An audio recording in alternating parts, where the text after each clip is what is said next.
Hello, hello, friends. Welcome back. I hope everyone is doing good today. And yeah, Sammy ain't here yet. He is out doing grocery shopping, but he should be back in a little bit. And I just wanted to say thanks first thing to Scat for gifting the sub to Squigs. Welcome in, Squigs, 2 months in a row. It's great to have you. Yeah, what's Sammy smoking today? Nothing smoking up today, but tomorrow he'll probably start smoking some beef jerky again. So that's exciting. I hope everyone has had a good week so far. Who we got in here? We got Knapsack was first, we got Daff, and yes, I have coffee. Yes, it exists today and it's so delicious. Flower, hello to you. Hope you're doing good. Same with Kimmer's Brewery.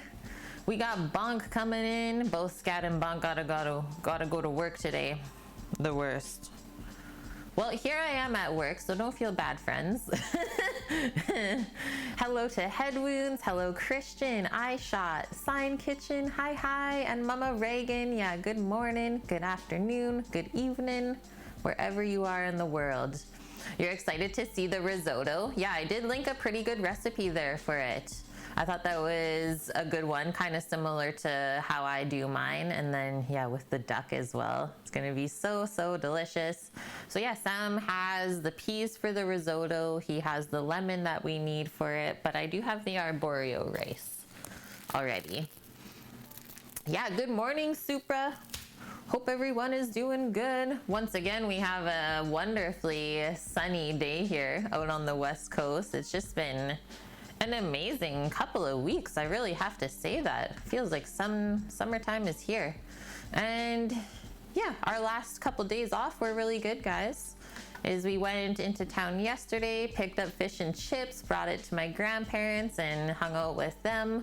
And they're doing really good. They're gonna get their vaccine this weekend, so yay for that. And my parents got their vaccines too already. So all good things happening. What else? I don't think I have anything else to update. The hype train is put pretty much back together, I would say, as best as we could do it. So that's ready to go again.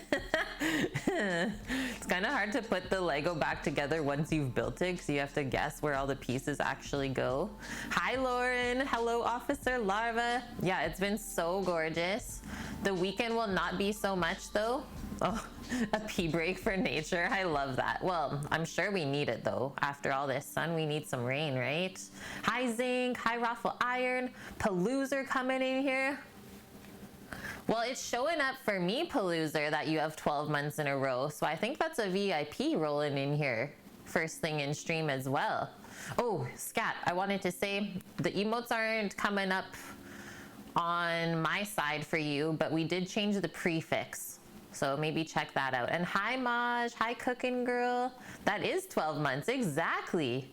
Thank you so much, Paloozer. So that is for everyone in chat, guys. One of our incentives for subscribing here is if you get to the 1 year mark, you get a VIP badge in chat. So that's the diamond there that you see next to some people's names. Fine tuning a brined pork belly with maple ginger glaze. Oh, baby, that sounds so good. I love pork belly. And yes, I did see that, Daff. I said nom on that beautiful brisket that you posted.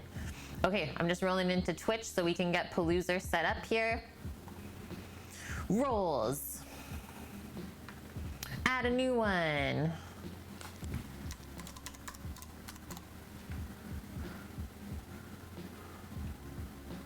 Very important. Yeah, so now we have 51 out of 80 VIP badges filled. And then we kind of keep just unlocking more and more badges every time we get more subs and stuff like that. So yeah, every goal we unlock is just awesome. Keep it rolling, friends. Hello, Mish. Good evening. How are you? Yeah, flour, very important. Branding it in ginger beer and liang, is that what? Yuangling? I don't know what that is, Raffle Iron. You might have to teach me something today. Ooh, also, before we get started, friends, happy Earth Day today. I don't know if anyone really celebrates it, But we kind of celebrate it every day, I find, over in this household. But if you want to kind of know what you can do better for this world, because I feel like we need to do that, is climate change and all that, it's a thing. I don't think the scientists are lying anymore. Happy B-Day. Oh no, yeah, hope it's slow or dead, Scat. Me too. And thank you very much for popping in this morning, gifting a sub to the community, helping to spread the deliciousness. But yeah, hope the day at work, not too bad. And come and say hey when you get there safely. Positive people, thank you for the follow. Scarlett made a Mississippi style pot roast last night. Good stoof. Good stoof. What does that entail? I don't know what Mississippi pot roast is either. Okay, so I found a cute little article, nothing too serious here, of how we can celebrate Earth Day together. So there's 5 different things that we can do. You can like get engaged, learn more about the environment, stuff like that, right? Number 2, we can start caring more for like trees and natures and animal and stuff like that. So you know how we have like the bird feeders and stuff like that, and having flowers in your yard helps with bees, all of that happy stuff. So it's a very simple way to make nature more welcome with us, right? Because we're kind of taking their space. Pepperoncini, homemade ranch and butter. Yo, that sounds delicious, Scarlett. Was it kind of like briny, spicy then? Opossum? What are we opossuming, Supra? Oh, a typical dark German style ale. Yum. That sounds good.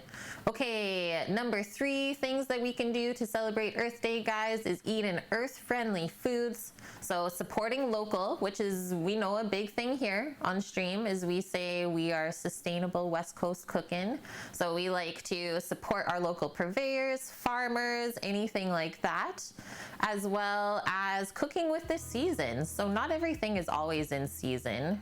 No matter that we can always find it year round, it doesn't mean that we should be using all produce year round. So it really does help, especially if you notice that it is local. Stuff like squash is more a wintertime vegetable rather than summer. So think about that too. Because yeah, it takes so much effort to bring in those unseasonal things from far away, right? So those are things to think about as well.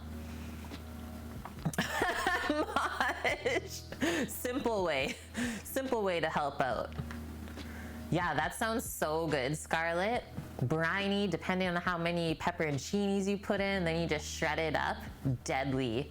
Yeah, over mashed potatoes or a sandwich, that's what I was imagining. Stuff it into a bun. Yo, Skookum Trooper, risotto is your least favorite food? Are you serious or joking? I like to hear everyone's opinions on foods and like why they feel the way they do, because it just shows how different we all are. Yeah, cooking girl, risotto is the luscious. It is a little bit up there for dishes, that's for sure. It's definitely more known as a fancier dish, but today we're going to show you that it's really not that fancy. You never actually had it. Oh, that's perfect, Scarlett. Oh, we got Sammy coming in with big grocery bags. Let me just grab the door for him. Sammy with big grocery bags. How was everything? It was okay? Yeah. Good. You find the risotto runny and mushy. It could also depend on how you've had it made for you, how you have made it for yourself, right? Because it shouldn't be either of those things, if I think about it. I'm scared for you, Skookum, and also sad. Yeah, exactly, Raffle Iron. It's really not that fancy. Anything cooked in stock can be considered risotto, exactly. Another one of those that can be so many different things and flavors, totally, Scarlett, is you can go so many different routes with risotto, and it's also a really good vegetarian dish, I would say. Car sees, hello, welcome back. Yeah, he secured the bag. There's 3 massive ones here. So I guess that's actually where we're gonna start on stream today. Yeah, risotto should be creamy. The rice shouldn't be falling apart or anything like that. I find that's the case though, Skookum, is if you don't enjoy a dish like that, it's probably because it wasn't prepared properly the first time. Okay, we have 2 more things to go through for Earth Day, just to help out the world, because you know we care about it. We only have 1, as far as we all know. So number 4, the first 3 was getting engaged, learning more about the environment and things you can do to help out in your community, like just as simple as picking up a little bit of plastic off of the beach. That helps out. Number 2 was caring more for trees, plants, and animals and bringing more nature into your area. Number 3 was eating earth-friendly foods, so supporting sustainable and local sources. Number 4, reducing waste. Reduce, reuse, recycle. That's a really simple one that I think the world is totally still behind on, is we just, like in the past year, started to recycle our soft plastics. Like one little move like that is we've noticed a huge change in how much trash we throw out every week. It just keeps getting less and less. And then number 5 is saving energy and water, which is definitely a tough one. Like cooking for sure takes a lot of water, whether you're using the water to cook or to like wash up after. It's kind of hard to not use a ton of water. But one thing that we did when I was still working in a restaurant is if you're only using water to like wash vegetables and stuff like that, and it's not super dirty and doesn't have like soap in it, you can keep that in a bucket and pour it into your garden or just into your yard to water your flowers and plants. So that's another thing to think about. And I do know that coming up in the next definite year or so is our lifestyle is going to change going into the food truck. And we're even going to be moving to a more sustainable way of living. So we'll keep you guys updated on all the stuff that we're going to do.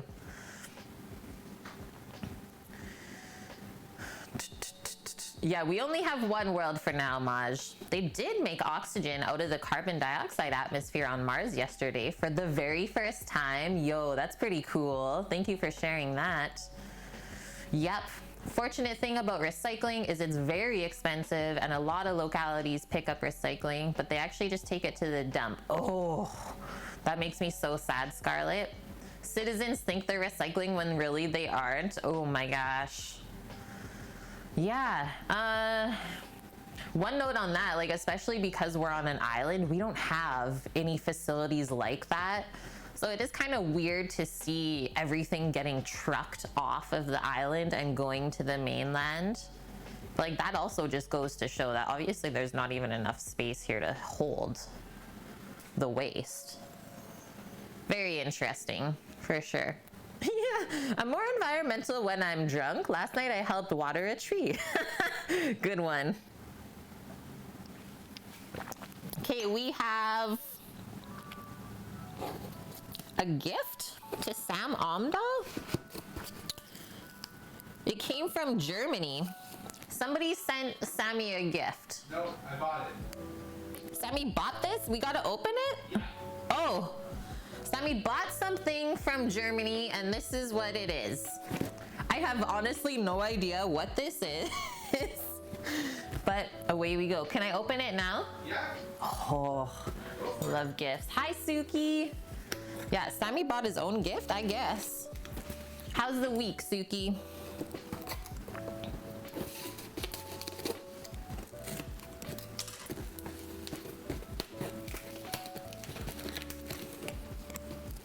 What we got.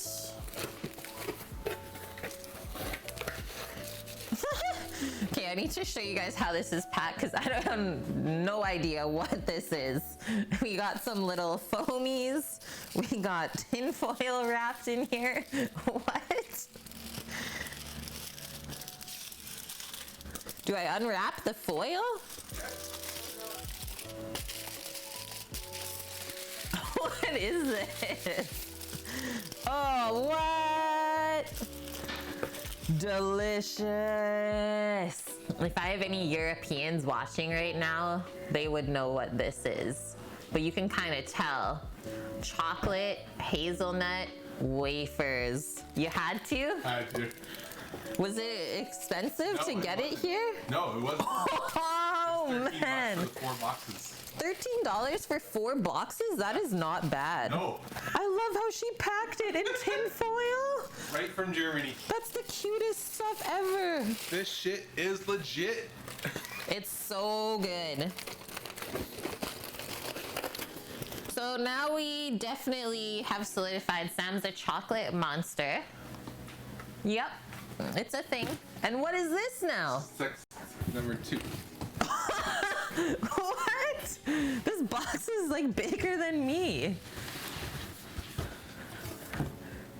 Yeah, when other people get excited about food, I'm happy that you get excited too then.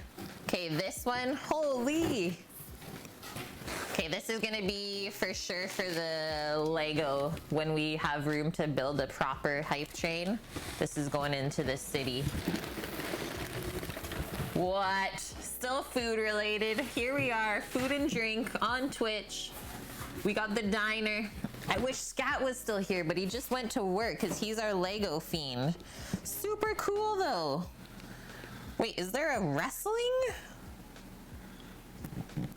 area? There might be some wrestling in there. In the diner? Yeah, expert level. Just to show you guys some of It's on the the upper floor. cool, some of the stuff inside. Look at, he's making waffles. Epic. In the morning, he's making waffles. Oh my gosh, where are we gonna put all that? And then this came with it? No, I bought it. That's a lot of minifigures. Number 10 is what you have to open right now. Number 10 we gotta open right now. Yeah, making waffles. Yeah, when they overcook the eggs in the diner, where do we send them? I forget. Sam's Toilet somewhere. eggs. Yeah, toilet eggs. Number 10? Number 10. Okay, and then the fun and games are over and we're gonna make some lunch. Oh my gosh! Hello, sir! Welcome back, Dust Pirate! It's so good to see you, man. We've been awaiting your arrival back, and obviously you made it back safe and sound, so that's good. And thank you, my dude, for the 21 months in a row. Just got back last night. Glad to hear it. It looks like you had so much fun on your visit. You did lots of good cooking and stuff, so I'm happy for you, dude. Yeah, had a blast. And look at, we bring the Lego out and now everyone's like, oh, I'll just contribute to the Kate Plays Lego challenge. Thanks, friends. Okay, so I don't know what this is either, but what series is this from? The latest one? No, it's from 2 years ago. 2 years ago. We never got them and I forgot to. I'm gonna guess that this is maybe number 10. That'd be cool. We'll definitely put it over in the hype train area. Pizza man to go with City Pizza. Your mom gave you her beautiful Le Creuset set with What? both the pot and then the grill lid. Dude, that's beautiful. I'm so excited for you. Yeah, let us know if you need any help at all. Got these at $3.50 per. Holy. I think we might be doing some IQF strawberries and then we got to think of a strawberry dessert. Sammy started to unpack groceries. Okay, sweet, it was the one. We get to build a little pizza guy. This could not be like more perfect for how we have our hype train area set up. And then we can also open this up and see what other characters we have in there. Lego is so creative. I think this is like such a cool job. How do you get into that though? It's like, I want to be someone who makes Legos. So the guy went through them all. There's one of every one in here. It's a full set. I Unreal. wanted to make sure the pizza guy I like was there. those That's all I really cared guys. about. Look at the fox and the little rainbow bear. That one's really cute too, Sammy. Very cool. Okay, this one is pretty simple. Do his legs on the base, the top, his head. He's got like a little goatee. I love the different facial hairs on it. Cute. Oiliana, thank you for the 3 months together. I enjoy your streams so much and have learned many techniques in just a short time. Thanks for being you. Thank you so much for that. The kind words, all of the time that you've spent here with us. You are much appreciated. I hope you know that. Okay, so now, I love his little pants too, hey? Now we just pop this on the top. Doot, doot, doot. And then maybe this is his little sign. Yeah, pizza. He's gonna wave this sign and spin it around on the corner. I love seeing those people. It's like maybe one day I'll do that just for fun. Okay. Doot, doot, doot, doot, doot. He's ready to go. I'm gonna post him up over by the hype train, friends. And then away we go. We can finally make our prep list. Wicked. Yeah, it's an awesome one. That's a sweet set. That might just be known as cheese pizza. That's cheese right there. That's cheese right there, guys. Yeah, adorable. Oh. Am I having a shower? Yeah. Have I tried the Terra's Major cut of beef? I don't know what that is, Mish. What's this all about? You have to explain a little bit further, I think, because I don't know that cut here. Just learn to juggle your knives. Yeah.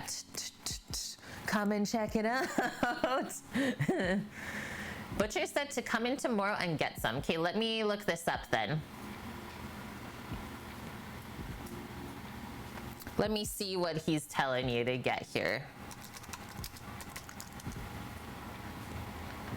The chuck section right below his front, it's about the size of a pork tenderloin, happens to be, Mish, the second most tender cut from a cow. So is that the rib cap then? Must be. Comes from the chuck section. No, that is the bavette. Might be bavette. It's like a piece of the... It comes from a very active part of the cow's body, so it gets lots of blood flow and develops more complex flavor. It might be the bavette.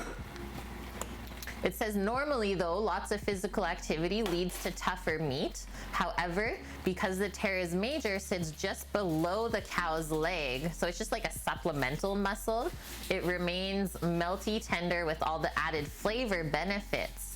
Treat this cut very simply, it says. Salt and pepper, and then roast or grill it whole to your temperature. Medium rare would be best. Yum. Mish. If the butcher tells you to go get that, you definitely should. That means also that they like you. You're in with the butcher, Mish. That's a good one. Yeah, post it up for sure. Which tastes better? Those taste better? Sammy. And thank you for that, Paloozer. Yeah, we're learning stuff first thing today. We've been really good, Dust. Thank you for that, Sam. Yeah, time's just flying by. We're trying to kind of like stream things before we move and all that goodness. But yeah, so far, April, very successful with our front page streams. We've welcomed lots of new people into the community already, so that's been really fun. And yeah, other than that, same old, always cooking up good stuff and spreading the deliciousness. Yeah, how long will the 4 boxes last, Maj? Should probably write a date on them for when we got them, and then we'll see. Because with this one around, probably not long. Okay, strawberries into the fridge, same with the spinach. Nice little tomatoes, Sammy. Look at these cute little ones he picked up. Duet. Oh, fancy. We'll leave these ones out. Bunch of cherry tomatoes. Did you even go to Costco then? Nope. Nice. The Gus. This is what we need for today. It's still looking pretty good. That's probably the end of it though. $2 for everything. Maybe one more week for asparagus and then it'll... Oh yeah, because this one got frozen. What? Yeah, straight up. Half of the pack. How though? Was something, did you buy something The only thing I frozen? had peas, and that was not in that bag. Oh, it's okay because we're cooking it today. It'll be fine. We're just gonna blanch and steam it anyways. But that just shows like how delicate these green vegetables are. That's impossible. I don't know, Sam. It's okay. It's fine. It also goes to show how much chefs get upset when produce is not that nice. Yeah, 'cause it froze so hard that it's literally broke off. Interesting. Duck breast as in magret. So, what's the type of duck that we use here? Mallard. No. Pekin, that's the one. Peking duck. So yeah, we do Pekin ducks instead of magret. So the one producer, mainly in Canada, is Brome Lake. That's in Quebec. So kind of out east, and yeah, they do Pekin ducks. But they're really nice. Like the breast is really nice and big, and then the leg is usually a pretty good size. I really think that they're good quality. Okay, we got green onions here, cilantro for later in the week. We'll definitely leave out this one lemon for ourselves. Froze so hard. Are you gonna serve the duck breast with a sweet sauce? No, I wasn't thinking of a sweet sauce. It's going with our lemon and pea risotto with some nice cheese in there as well, obviously. And then we'll do up our steamed asparagus. And then I thought while the duck is resting after it comes out of the pan, all cooked perfectly, then we would deglaze with a little bit of wine and maybe a touch of beef stock. And that will be the red wine jus to go with it. But yeah, sweet stuff with duck is very nice. You just have to get it to combine really well with the side dishes too. That's the only thing to think about. Asparagus, yeah, it's pretty underrated. And hello, Jerlo.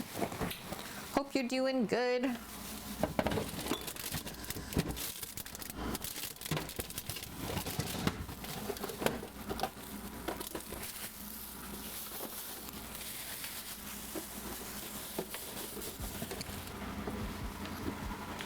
Just gotta put, oh, look at those nice little limeys. Those are really nice. Organic. It looks good. Don't be peeking at those ducks. Let them have their privacy, Maj said, please. Oh, thanks, Raffle Iron. Yeah, we could say that this menu takes some inspiration from like French food, for sure. Maybe a French bistro. You would be able to find a dish like this. Because yeah, it really is quite simple, but we have to be sure that in the simplicity, we do everything the justice that it deserves, right? Doesn't mean we just throw it together. And hello, Hafen how are you? The second floor has the ring and the bag. Cool. So the diner has a wrestling arena above it for the Lego set. That's really interesting. I'm gonna grab an onion out of the fridge while I'm over here, my people. And then I'm also gonna grab these chicken bones that I have. And I think, oh, I already checked them out. We're gonna make a stock from them today. We're gonna make a stock with the chicken bones, and then we'll use some of that to make the jus for the duck. I'm gonna post my hair up now. So we're done all the fun part. Now it's serious cooking time. It's the morning view. Yeah, the hair is unleashed, but not for long, Vune. Not for long. It was just finishing drying after the shower. How are you today, Vune? And thank you for the follow. Talk with Sky. Welcome in. I got an amazing box in. Oh, Vune. I had 4 boxes of Hanuta. This guy orders boxes of Hanuta from Germany. Oh my gosh. So cheers to you and your wonderful German chocolate. It's time to get serious. That's for you, Raffle Iron. But first, chocolate. It's so delicious. The chocolate's nice and dark. The wafer is like double crisp. And then the little pieces of hazelnut throughout for the crunch. I looked for the extreme Ruffles chips. Not yet. You got chills? Yeah, half imposter. German sweets are the best, aren't they though?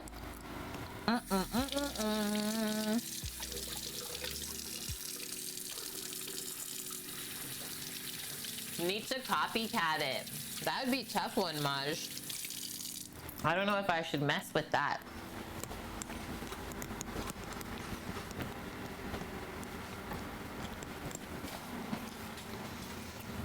Okay, so we got 2 awesome recipes linked today that you guys can use. And yeah, you know what? We're gonna do a little bit of sous vide today. I thought that would be fun for us to do while we're working on the stock and getting the risotto stuff together. Is we'll do the duck breast in our Anova back here. Because I found a really good article from Serious Eats that I linked for you guys. You want to know or go on later? Yeah, we can take them out. Thank you very much. Okay. So it says sous vide 101, a duck breast recipe. And yeah, I've never done duck, at least not duck breast in the circulator. I've done duck confit with the legs. So then you cure it for a day and then you rinse it and pack it with fat and then you slowly cook it over a long period of time until the meat comes off of the bone. So that's confit in there. But this will be more of a quick process today with the duck breast. So I'm gonna open this up and just take out some of the like juices that are hanging out in there, because those will flavor the meat if we leave it in, and it'll take it, or it'll make it taste a bit more irony, and I don't really want that. I want the duck to taste more buttery. And then the other thing that we can do when we open this up is I don't think we have to add any more fat, because if you've ever cooked with duck, you can see how nice and fatty it is. So we'll let that fat render out from the breast, and then us doing this process first, I usually like to go for around 2 hours in the sous vide, but this stream is not going to be very long. Like after that 2 hours, we'll be finished up everything and we just sear this in a pan.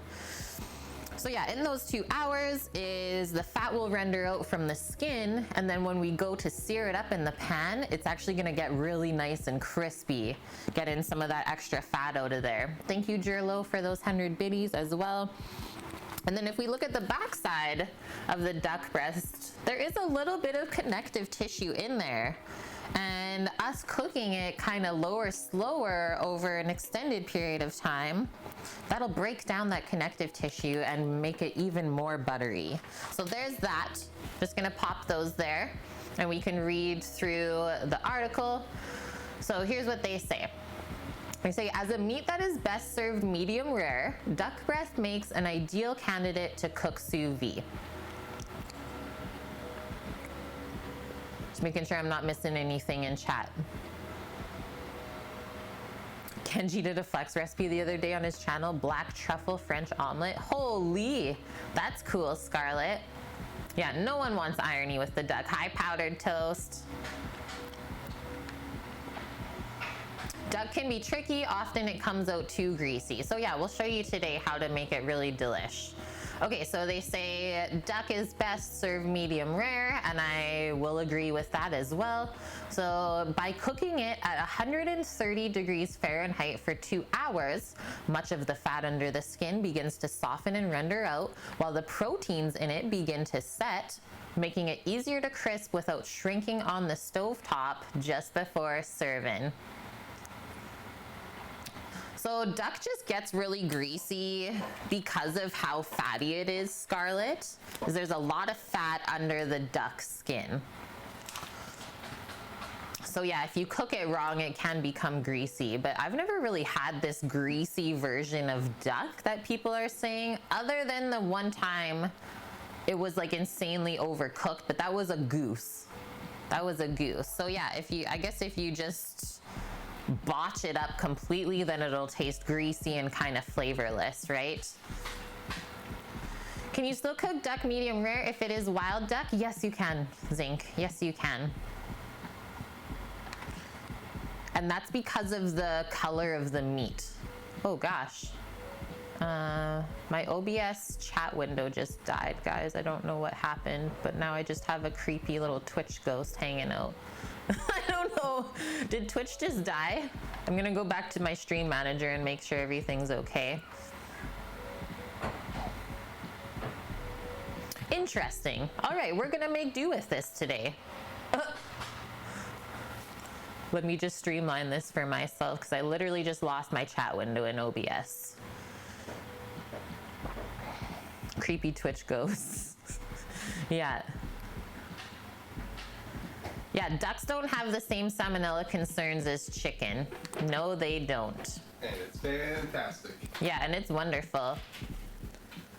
Yeah, I don't know, Sam. I just lost my chat window in OBS. I don't know what happened. But I'm just working with the browser from now on, I guess.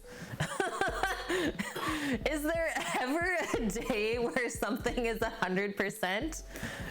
Absolutely not. That would be blasphemy. To the right, to the right. Wow. What'd you do? Nothing. It just went black and then the ghost came up. The refresh. Oh, left. there is a refresh. refresh. Thanks. Turn it on and off. Phew. What would you guys do without me? I don't even know. Okay, we're back. We're back. Perfect. Okay, back to my article. So they say the thickness of the skin means that you can also crisp it more gently post sous videing, unlike a steak, which requires blazing high heat to cut back on cooking time and prevent the interior from overcooking. So the duck skin acts like an insulator, preventing the meat inside from taking on any more color. The result is supremely tender, evenly cooked meat with super crisp skin. So he did say 130 Fahrenheit for 2 hours, so I'm gonna get that sous vide heating up while we keep going through this, and that way we don't have to wait any longer.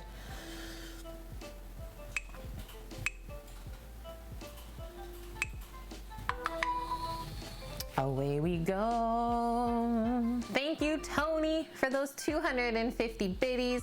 You are appreciated, and I hope you're having a good week so far. Update the team viewer and let Vune at it, and you stay out of this, Vune. Yeah, power cycle. Looks like you're gonna do some duck hunting this year. Yes, Sync, go for it. Go for it. And if you need inspiration, check out Meat Eater. Steven Ranella is an American hunter. Go for pintails, golden eyes, mallards, wood ducks, and there's maybe one other. Yeah, there are certain varieties of wild ducks that are better for eating. Go for the puddle ducks. The puddle ducks. You heard it from the Sammy man himself, because yeah, he's gone duck hunting before. Okay, we're almost through the article. So they say for best results, I like to season the duck breasts and let them sit uncovered in the fridge overnight to allow some moisture to evaporate and concentrate the duckiness. Isn't that just ducky? Kenji says fruity sauces and some steamed greens round out the dish. Try the lingonberry jam from IKEA, he says. Well, we're not gonna do that today. Like I said, we're going basically a more French kind of route here. So active time for the duck, ready for this? 15 minutes, active time. Total time, 1 hour or up to 4 hours and 15 minutes. And yes, we can season the duck before we cook it. So that's why I said we'll open up this bag very carefully so that we can reseal it again. Dry off the duck, season it up, put it back in, seal it back up, and then it'll go into the sous vide for 2 hours at 130 Fahrenheit. It'll be perfectly cooked through to medium rare. And then all we have to do, let it rest about 15-20 minutes before we sear it. And then we just sear it in a nice kind of medium pan. We don't want to go too high so that we do get good crisp on the skin. And I think in the pan it'll take about 5 minutes. That's it. And then you can go right into slicing and plating up. I really do like the sous vide or a reverse sear for these certain methods for sure. It's a little bit more prep ahead of time, but when it comes to actually eating, it's nice and quick. Momo, thank you for the follow. You suddenly need a computer in the kitchen. They're pretty handy, I will say that. Okay, so first things first. Wow, this is taking 40 minutes already to get through this, but that's okay. We did some fun stuff. Season and seal the duck. And then, like I said, 130 F, 2 hours. When you are sous videing stuff, you don't want to go only an hour. You're not really going to get much happening in that first hour. It kind of takes an hour for that meat to really heat up to temp. And then the hour after that, you get some cooking involved. And then this route as well, so I wouldn't go more than like 4 hours leaving that in the water. Because eventually, the longer you leave the meat in there, yes, it's not really gonna overcook, but the texture of the meat is going to start to change and it will break down. Oh, I still had the alerts off from our last front page stream. Sorry, Huff and Pastor. Sorry, I just turned them back on. But yeah, these are all just things to remember. So yes, they say you can't really overcook stuff in sous vide, but it is possible. Like I said, the color's not gonna change, but the texture will. So keep that in mind. Okay, so that for 2 hours, and then I got these chicken bones. We'll make some stock here. So I'll just write stock underneath that. And then for the risotto today, my people, so we need arborio rice. This package, obviously, we got into it once before. So super fino, arborio. There are a couple other varieties of short grain rice that you can use for risotto. I find them difficult to find. So that's what I typically use, is the arborio. And that's a pretty easy one to find in the stores now. Cookie, how's the day going? Jerlo, thank you for the 100 biddies. Going towards the food truck fund.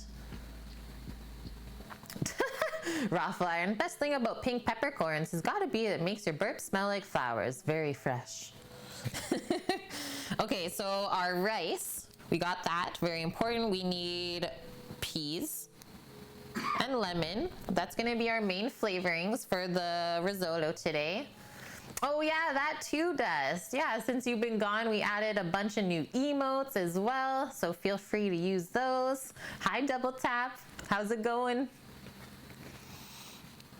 Okay, as well for the risotto, so we need some sort of broth. You could do vegetable stock by just like a pre-made seasoning, or you can make your own, which obviously I would say is gonna be better.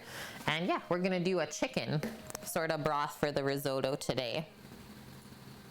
So broth and then cheese. So you want some sort of, well, cheese pizza's coming in here, so good time in cheese. We need some cheese for this, cheese. I like to use either Asiago or Parmesan, something that has both like flavor, funk, and saltiness to it. You are now part of the Lego City cheese. Yeah, this one's for you, cheese pizza. That's you, bro. We got a new minifigure and we're like, this is totally cheese. Totally is him. Thanks, Scarlett. Best new emotes. The OMG one. Is there a site I have where people can download the recipes that we make here, JK? So JK Fighter, I'm not sure if you use Discord or not, but that is our main community hangout spot, both on stream and off stream. So thank you, Bonk, for posting the invite link there. But if you don't use Discord at all, just feel free to give me a whisper on Twitch, a little DM there, And I could definitely forward you those recipes. You just let me know. You have the delivery guy cheese for the pizza? Oh my gosh, perfect. So good. Okay, so that should be it for the risotto. The rice, the peas, lemon zest and juice. Oh, a little bit of wine, a little bit of white wine as well. I like to sneak in there. And onion. So we start by sauteing onion until it's translucent and kind of cooked out the moisture, and then we toast the rice, and then we slowly start adding the broth, cooking the rice through, and then at the end we add the peas, the lemon, and the cheese. There is no whipping cream in risotto. If you see that happening, call out your friend, family, or whoever the person may be and be like, this is wrong. You shouldn't be doing that. Call them out. Hi, Cami. Thank you for the 213 biddies, as well as Raffle Iron Chef with the 100. Thank you, friends. Crushing us this morning. Thank you, Kimmers, for the 300 as well. Ah, we got the hype train going. Get it going. Yeah, cream in the risotto is cheating. You tell him, Bonk. See, Bonk's not scared. Oh no, Vune just got called out. I'm sorry. And thank you, Bonk, for those biddies as well. I tried to rebuild or put the back part on it this morning, Sam, but I wasn't sure if I actually got it figured out properly. Like, we might just roll the train and then it breaks again. So we'll see. Old crazy uncle, hello, hello. Never understood how they did risotto on the 30-minute cooking competitions. Every risotto I make takes time, and that's just part of it, right? Cookie? Maybe they started by par cooking the rice, because you can cheat that way. You can par cook the rice kernels on their own and then just kind of marry them up with stock and stuff at the end. Trust me, I've done it before in restaurants. It's like the one only way that you can have risotto on a menu and still have like a 10-15 minute pickup time. Hoffen Pastor, thank you for the 200 biddies, as well as Flood City rolling in with the 100. Thank you, friends. And hi to Mickey, hope you're doing well. Okay, so rolling down our list here, one thing that we still need on it is the asparagus, which I'm thinking for the asparagus, because it's such a quick cook time and the ducks will have to rest like a little bit after they're done searing, is we'll just put the asparagus in the pan real quick. I think that'll be the easiest. We'll see. If I end up setting up a little steaming pot for the asparagus, that works too. But it could be good to just kind of quickly saute them in the pan after the duck is done searing. Thank you, Cookie, for the 1,000 biddies. Holy smokes. Oh, Mickey, I'm so excited for you. And thank you for sharing. You got the vaccine the other day. Pretty soon we'll be able to register for ours. Holy shnikey. Sam is like trying to fix the train in the back. Hoffenposter with the 1,300 biddies. Hoffenposter's like, Kate, you better come and visit us so that I can come and eat your food. Okay, anything else left on here? Just the last thing on the list is our red wine jus. Oh, he's checking it out. He's doing a test check on the train, if it runs or not. If it runs, we'll set up the cam. Yeah, push to level 3. Keep it chewing. All right, friends, let's get into it. I'm gonna clear off the board. So we know, oh, it does work.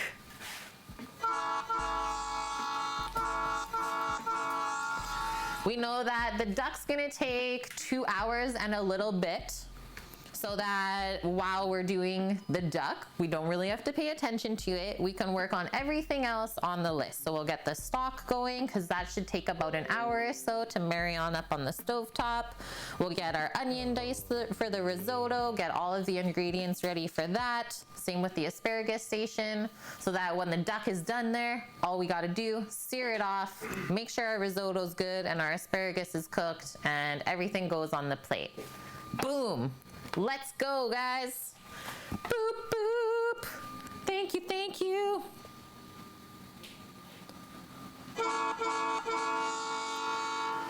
%, my people. We got it rolling. Started on level 3. But hey, last week will always be a week to remember. Hi, Claire. How are you? Cater Fly. Thank you for that follow.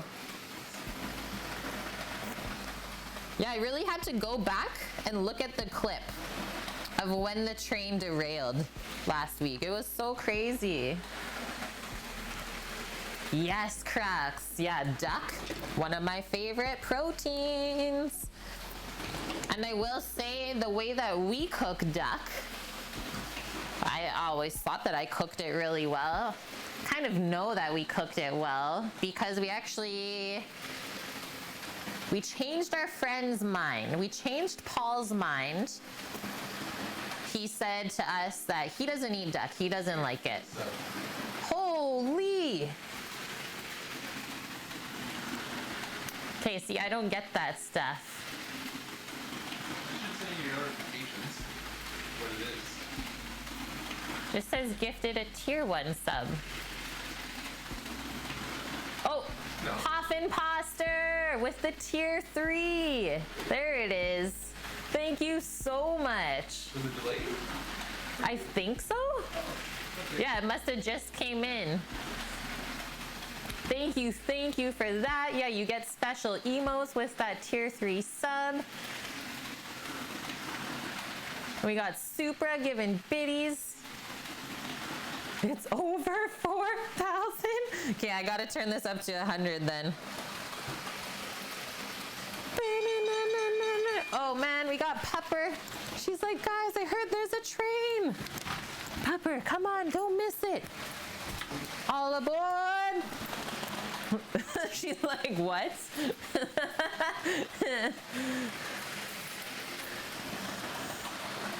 Posh. She's like, the heck are we doing?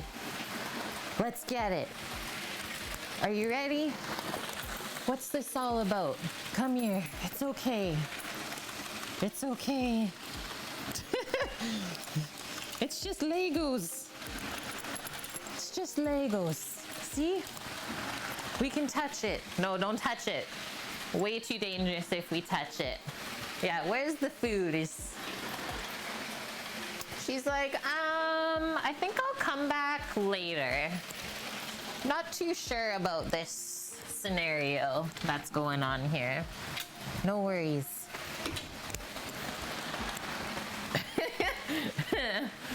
Yeah. Yeah, that would be such a bad time to derail. It's true, Scarlett. She would be traumatized for a while. Okay, just gonna wash my hands up. We saw the pepper. Also, do I see a Scooter Beach in here? And Jerlo. Jerlo with the tier 1 sub. Welcome to the kitchen crew. Yeah, all the new subs to the channel. Feel free to ask any questions that you may have about what goes down here. Other than that, thanks for being part of the crew and helping to spread the deliciousness. Hi, Panda.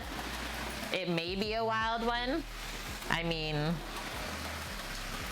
there's always the option that it could be. Scoots.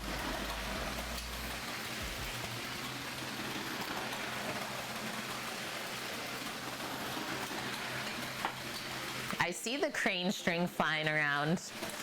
I see that. Oh man. I love all the Looney Tunes characters though.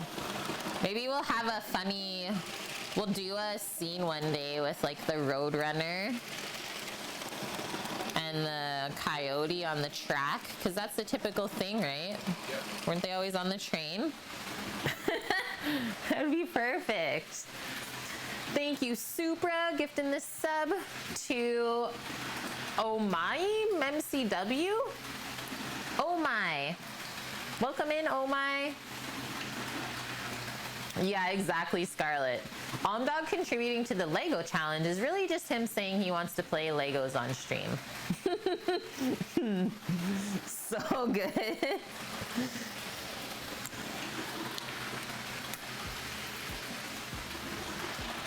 No, who would do that?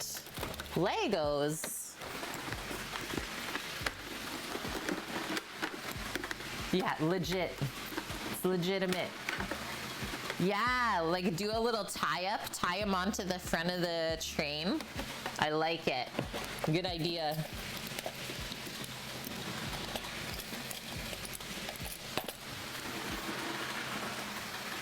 Yeah, very, very quiet. We're hunting Legos.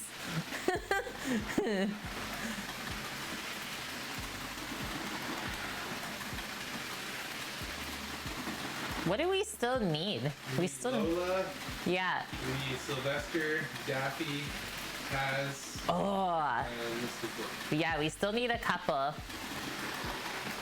Sammy's just being the change he wants to see in the world. That's adorable.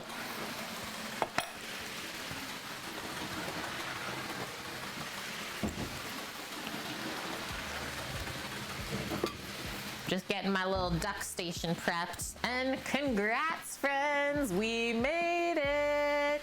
Level 5. Level 5, my wonderful people. Ready? Now that is how I love to start the week.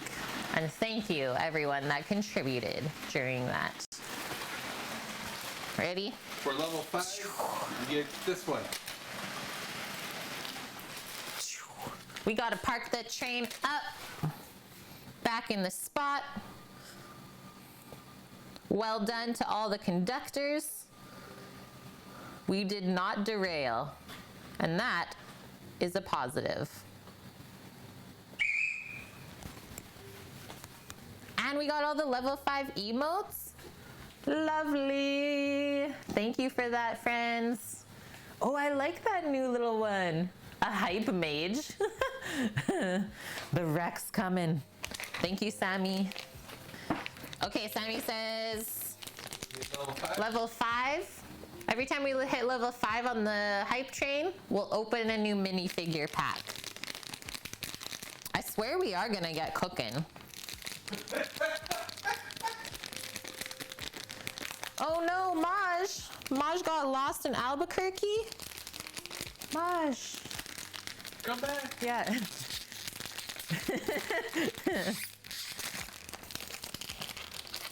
Okay, what we got? Oh, we got the fox. That's the one that I said I wanted.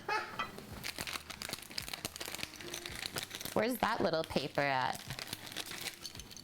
There's one in there. Okay, you want me to open a new one? And he's got like a little chimkin with him. So cute. Yeah, exactly, Scoots. Scoots is like, okay, and I know I can show up an hour late, and I didn't miss a thing.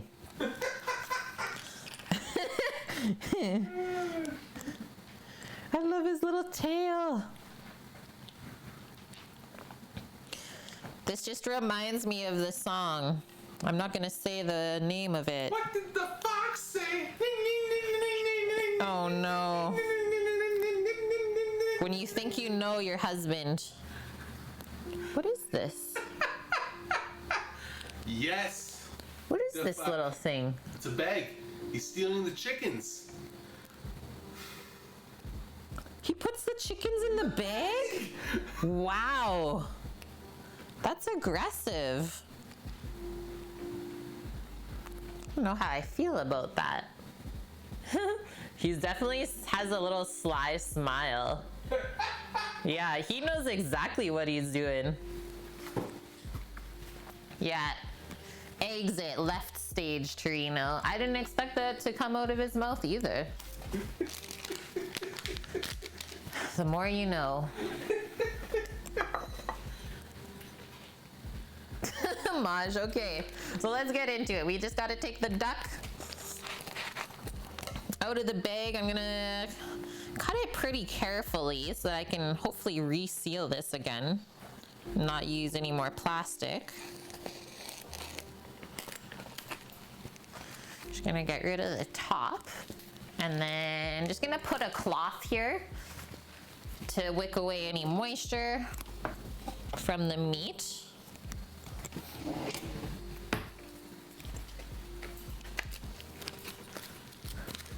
Very foxy. Are you having a good week so far, Claire? I love that you're here on a Thursday. Oh my gosh, of course I would just like put a little droplet of juice onto the wooden board. Exactly what I was trying not to do. And yeah, these are duck breasts that I butchered myself. So we always buy whole duck. It's just more cost effective that way. And then we do our own butchery. And then we get both the legs, the breasts, and then we make stock and render the fat from the rest of the carcass left over. So we really use the whole thing. Even the giblets inside go in the stock. That's all good stuff. Oh no, yeah, Lauren, what did I come back to you and miss? So now I just dried off the top part of the bag and flipped over the top as well for when we put it back in. So I'll just post that beside. Now we just dry off the top part. Bag. And this is exactly, if you're gonna buy just a duck breast from the store, this is exactly how it should look. So this shape, there's no nicks or anything like that in the skin, which is super important. And then if we turn it over, there's a very small amount of sinew or anything like that. And I will also say, I think I removed the tender already from this. So yeah, the only thing that's gone here is the duck tender. And yeah, usually there's just a bit of connective tissue that I cut away from this underside, and that's it. And yeah, your duck breast should be both kind of the same size as well, so they cook at the same rate. Honestly, raffle iron, because we're doing it sous vide and I've never done it in this way before, I don't think I'm gonna score the skin. Kenji never said to in his recipe, and I don't feel like he would leave that out if he did that. So yeah, I feel like with the kind of slow render that we're gonna get in this process, probably don't have to score it. But if we end up having to, we'll just learn about that afterwards, I guess. Looks good though, hey? When you eat duck, how does the texture compare to other poultry, like turkey or chimkin? So, duck is definitely more meaty, I think. Like you can kind of tell by the color of the meat that it has a lot more flavor in it than something like chicken or turkey. But I also think the texture of the meat like definitely has a little bit more like chew and structure to it. But I think that's also where you get the flavor from. Hi, Yuki. And then the other side of it is because of the fat that envelops the duck, I feel like it's quite nutty and buttery in like the end result when we're done cooking it. Yeah, this, by the time that this duck fat or skin crisps up, to me it just tastes so nutty and delicious. Sammy's shaking his head yeah too, so I think that's a good way to describe it. And hi Uki! I wanted to say thank you for all of the little presents that I got on AC in the past week or so. I've been loving them. Did you tell them about your turnip situation last week? Oh, I got skunked. Terrible turnip situation here. So now I got a sore spot and I'm not buying turnips. Okay, so both salt and pepper. And then I went pretty easy with the salt on seasoning these because we can always add more salt later after it's cooked if we're like, it doesn't taste quite seasoned through, but we can't take it away, especially once it's been put in a bag together, right? So go easy, and we can always add more after. Just started AC for today, gotta send now. Thanks, man. Yeah, I've not even taken a look. Usually don't touch AC until like around 3-ish. Okay, so back in. That is how easy that is. Our water is already hot, so these can just get dropped right in.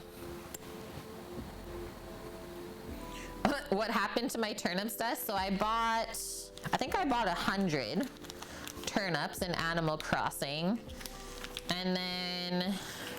For how much? Oh, I only spent like 9 grand on them for the first time. I didn't want to commit too much. I'm a wary investor like that. So yeah, I bought those turnips, and then I think I forgot to check a couple days of the week. So I missed out on 2 days, and then by the time I checked again, it just kept going down and down every day to the point where I finally sold them on Saturday, so I didn't get skunked with nothing. It's like I sold it for half the price. It's like, no! This was the worst first week of buying turnips ever. Miss Tapcat pressured you into time traveling to Sunday? What? When she had a great price? 10 million? What? I'm jealous. I hope to strike it rich in that game one day. Okay, so now I'm just gonna flip over this top part. I think we have enough, like just enough to seal it. And we're gonna take all the air out, or as much as we can. Hello, Alex, how are you? Forgot about turnips in Animal Crossing. Yeah, Kate, you spent 9,000 on turnips? What are we making with all of this? Turnips for the people.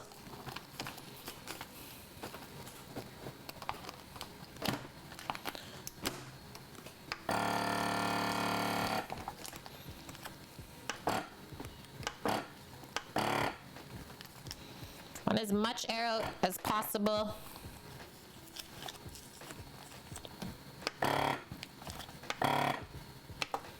That looks good to me. Season and seal. That is complete. 130 Fahrenheit in the water for 2 hours. Strictly turnip food truck. Yeah, mass investment.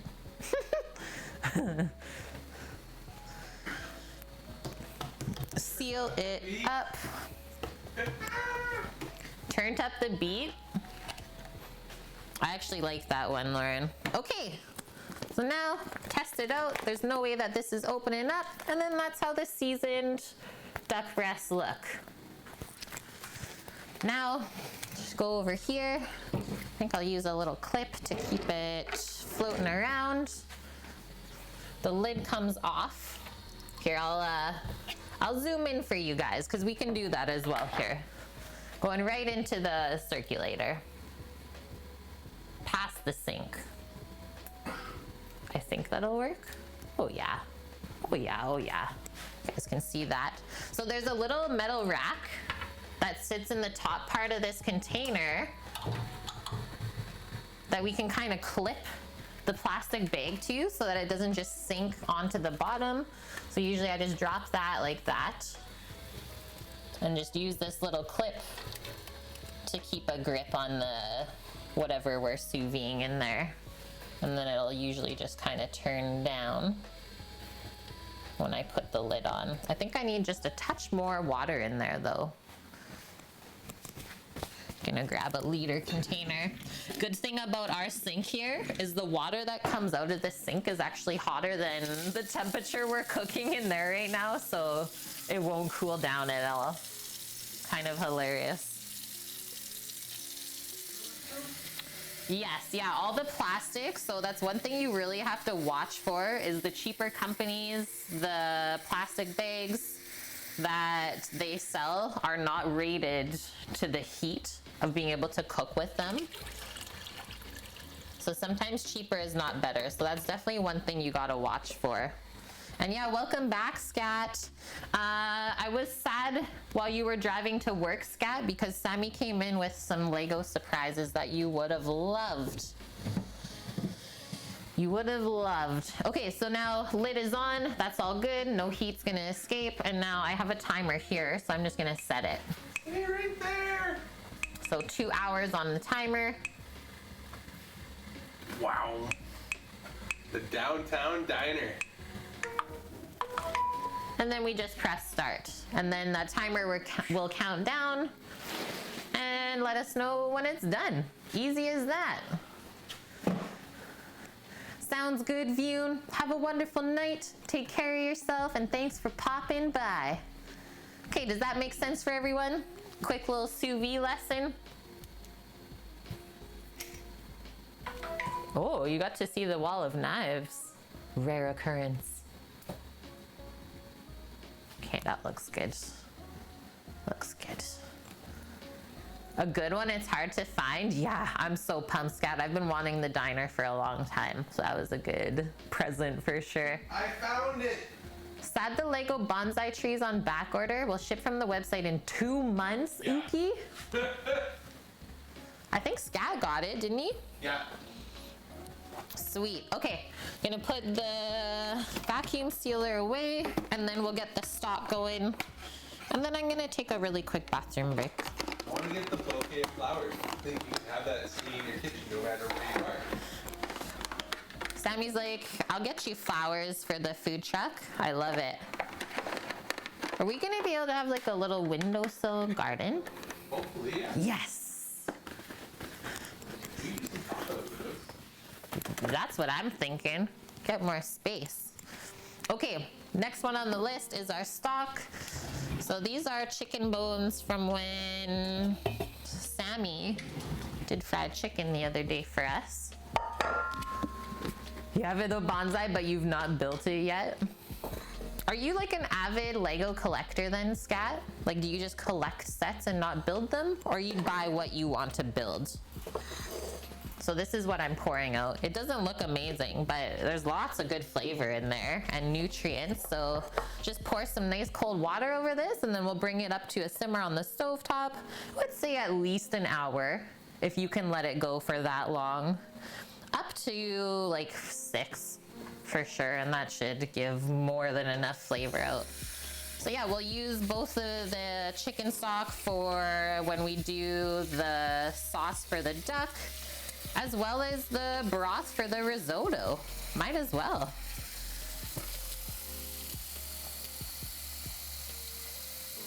I'm just gonna fill that up and let it kind of reduce as it simmers out.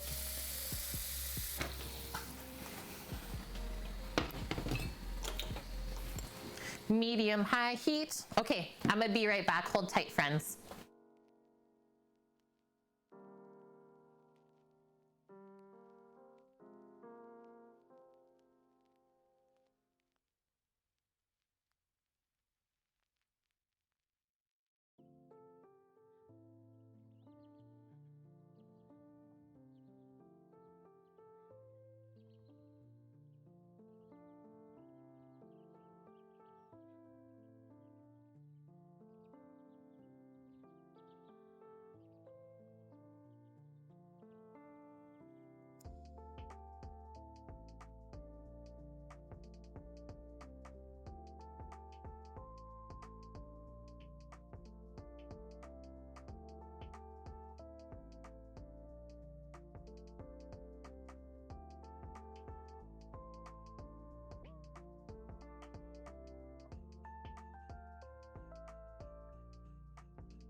Okay, I'm back. I'm back. Lauren, imagine someone thinking they could rob us. Yeah, and then they see the wall of knives and then us. It's like, I just point, just wave and be like, and they just run. Speaking of ordering things, guess what I had my brother order you off Amazon, Panda? What? What did they order? Thanks, Scoots. Contemplating going back to bed, Palooza? That's allowed. Go for a nap. That's allowed. Yeah, naps are key. Sometimes you just feel like you need it, right? Just take another bong rip and go. I also want to say, all of our wonderful people in here with us right now is the links that we posted for our cookbook cookery stream the other day. So the homegrown cookbook that we cooked out of, as well as for the Lloyd pans. Everything is shipped. So I'm excited for everyone to get their things and be able to spread the deliciousness that way. And so total commission for, I believe we had 16 items purchased, it's about 10% right now. So yeah, we made about $16 or so from those links. So it's better than nothing, right? So that's so cool. I mean, if you're gonna get it off of Amazon anyways, then might as well share our link and then everyone benefits, right? So I know that I said I was gonna let you guys know how we did, because that was literally the first time we did it. Works. It works, it's great. So yeah, let us know what you think of this stuff when you get it too. Feel free to post it up in Discord. I know Cookie got his Lloyd pan this week and he was asking how to make lasagna in it. So I'm excited for that. Well, thank you so much, Uki. Is there actually only a 2 limit of gifts per day? I didn't know that. Yeah. Wow. Did they just change that? Because like, how were you able to send billions of green eggs earlier? 2 times every day. Oh man. So many. That's commitment. Okay, risotto time. Risotto time. So It's like a quarter of my island. really awesome recipe link from Taste of Home, lemon risotto with peas. They say lemon adds a refreshing taste to this lovely risotto dish that's perfect for spring. So who in chat has had risotto before? Do you know what it is? Or do you just know it as like a fancy rice dish? You did it for many, many days, Uki. Yes, you did. Yes, you did. You have, you love it. Yeah, the Lego challenge is coming along, Scat. You've had it once. Hi, Malfina, as well. Good to see you. Yeah, mushroom risotto. That's usually the other one that I do. Exactly. Usually I do mushroom risotto in the fall when it's like mushroom foraging season and they're all popping. And then come springtime, I always kind of start with the lemon pea risotto. You thought it was a pasta, Panda? Well, there. We taught you something new already today. Misha says, I've made it, but I'm not sure I did it well. It tasted good though. You can always improve. Like my first risotto definitely wasn't that good. Scooter's timing out Kimmer's Brewery? What's going on here? When you guys move off the island and moose is more readily available, are we gonna make moose jerky maj? Sure, I'm into it. I don't think I've ever had moose jerky. I've had either deer or elk though before, and that was really good. Yeah, creamy, cheesy, rich, and yum. It's okay. We still love you, Scoots. Do you make the skin crispy later with honey maybe? Jurlo, are you saying the duck skin to make it crispy? You guys, it's okay. Okay, so risotto, let's learn a little bit right now. It's a northern Italian rice dish cooked with broth until it reaches a creamy consistency. It is not pasta. The broth can be derived from meat, fish, or vegetables. Many types of risotto contain butter, onion, white wine, and Parmesan cheese. So those are the basics that we're gonna be using today. We already have that on the list. Mish, yeah, just block everyone. Problem solved. So the duck skin, after it's cooked in there for the 2 hours, we will let it rest for about 20 minutes while we heat up our frying pan on the stove. I'm gonna use a cast iron pan for that. Should really not need much fat or oil in the pan because duck is quite fatty on its own. But if we do need some fat, I do have a little bit of duck fat in the fridge that I can just pop in there if I'm like, doesn't look like it rendered that much. And yeah, then I think I'll just put the pan onto medium heat for the duck skin, and it'll be about 5 to 7 minutes just to sear up on the one side. Easy peasy. And I will say, so duck skin, like sous vide, cooking it in more of a wet sort of process, right? I kind of question how good of a sear we're gonna get after this. So it'll be very important after that's cooked and out of the bag for us to dry off the skin, because we do know that wet things don't really sear up, right? So I'll show you how to finish that a little bit later. Yeah, one-way ticket to Flavortown. They say risotto is one of the most common ways of cooking rice in Italy. Saffron was originally used for flavor and its signature yellow color. Risotto in Italy is normally a first course, served before the main course, but risotto alla Milanese is often served with osso buco as the main course. Yummy. Deadly. And yeah, risotto alla Milanese, I believe that's the one with saffron in it. So you get the beautiful lemon or yellow colored risotto. There might be lemon in there too, probably. With the nice deep and rich braised oxtail. So, so good. Thank you, Scat, for those 100 biddies. Yeah, lots of fun facts today on stream. Lots and lots. So history, rice has been grown in southern Italy since the 14th century, and its cultivation eventually reached Milan in the north.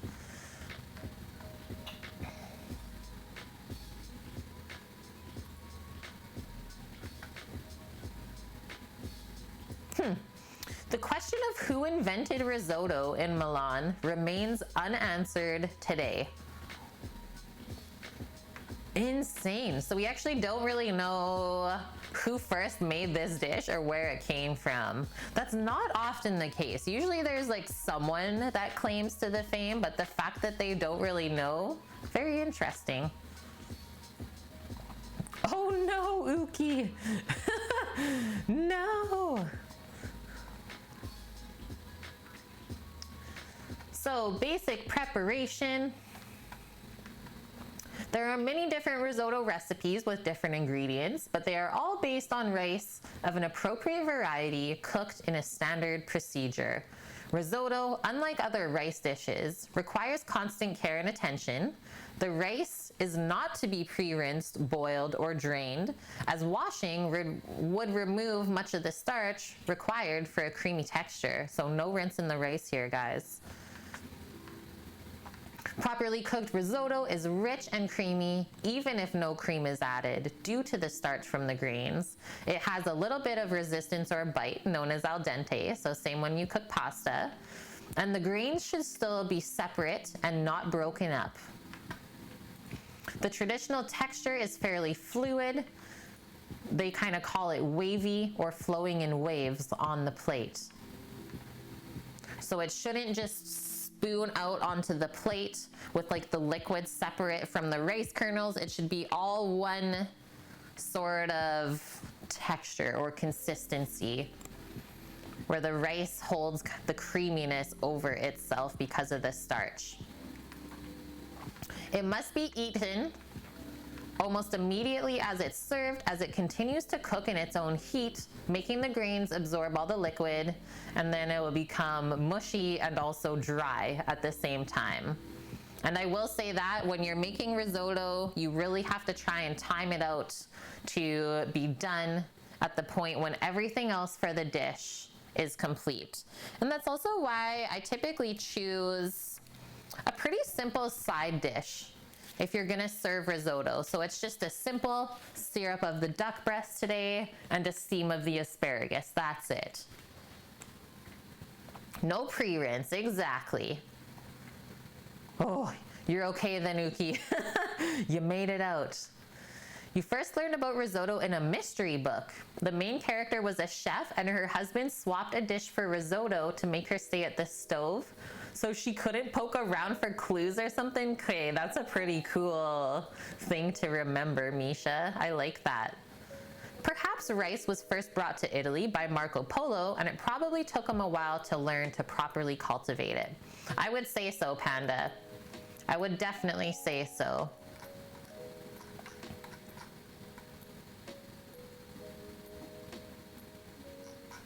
Okay, that was a good little history, hey? Let's get into it. What does this recipe say today? So ingredients they give us, and I will also say, I'm gonna do half of the recipe because it makes 8 servings and that's way too much for us. I find that leftover risotto, not very good to heat up, but you can use it to make arancini, so fried risotto balls stuffed with cheese. That's kind of the only other good thing to do, but that also takes a bit of time and effort. So we need chicken broth or vegetable broth, whatever you have, onion, butter, arborio rice kernels, thyme, salt and pepper, white wine. I do lemon juice and zest because I like the flavor from the zest, and then the juice is just for the acidity to contrast the cheese. We need frozen peas, so I will get those out of the freezer. And then just some grated either Parmesan cheese or Asiago cheese. And yeah, this is really the tough part of today's stream. So they do, for 8 portions, they do 1.5 cups of uncooked. So just 1.5 cups of the arborio kernels. We're doing half of that and we'll still end up with 4 portions. So I'm just gonna measure out right now the 3/4 of a cup and we can pack that away. Yeah, Mickey's like, I'm here, Kate. Wine's being mentioned, I'm in. And yeah, we don't really measure the wine. So this is a 1 cup measure. I'll just fill it like 3/4 of the way full. And that is that. And yeah, if we look at the rice kernels, they are really nice and short grain. Very important, no rinsing. I would say arborio rice is not expensive anymore either. It was expensive a few years back, and probably by a few years, I mean like close to 10 when I first started cooking, right? I remember it being a bit expensive to order for the restaurants. But now, 10 years later, it's pretty easy to come by. Tempted for a glass. I'm also gonna grab the wine right now. We're actually using both white and red today. Get the wine, we're double fisting. So for the white, I like to use a Pinot Grigio, which I find is quite balanced in sweetness and acidity. And then this one, I just picked up, it was on sale. It's called a Smooth Red, so it's just a blend. Jammy notes of plum, blackberry, and black currant with a touch of smoke and spice. So I thought that would be good to cook with. But yeah, we'll post both of those back there, and then those are good to go. We got our rice measured out. I'll put that by the stove top. And then the next thing, I will grab our peas from the freezer. I'm thinking they're over here. Yeah. Yeah.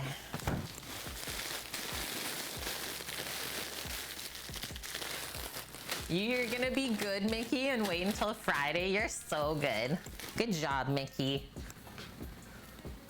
If you only needed zest, would a lemon still stay fairly fresh with just the pith? It does, but you should use it pretty quickly. If you zest the lemon and don't juice it after, is the pith part just kind of dries out. Ice Guy Nico, good to see you as well. Smooth Red was your high school band's name. And yeah, that's the thing, Lauren, is because I cook a lot with wine, I just buy it in the big bottles like that. It's more cost effective that way. So green peas, that's all I'm doing. It's still not quite pea season here yet, but I'm getting excited for it. And I can't really bash frozen peas. They're just so delicious. I always like to have them hanging around in the freezer. So let's measure out a cup of those as well. We'll get them thawing for us. a good amount. No skimping. Then we can cross that off of the list. Yeah, frozen peas. Sometimes I sneak like either frozen peas or corn into like a quick little noodle bowl for myself. Just for a bit of substance. So, so good.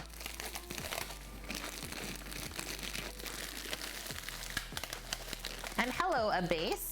Yeah, duck breast today. I'm excited. Box wine mage, it would be cheaper, you're right.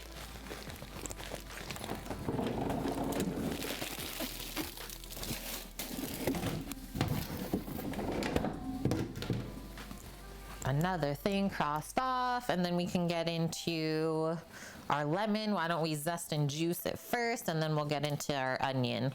Nice brunoise, really fine dice. We could even do a touch of garlic if we wanted.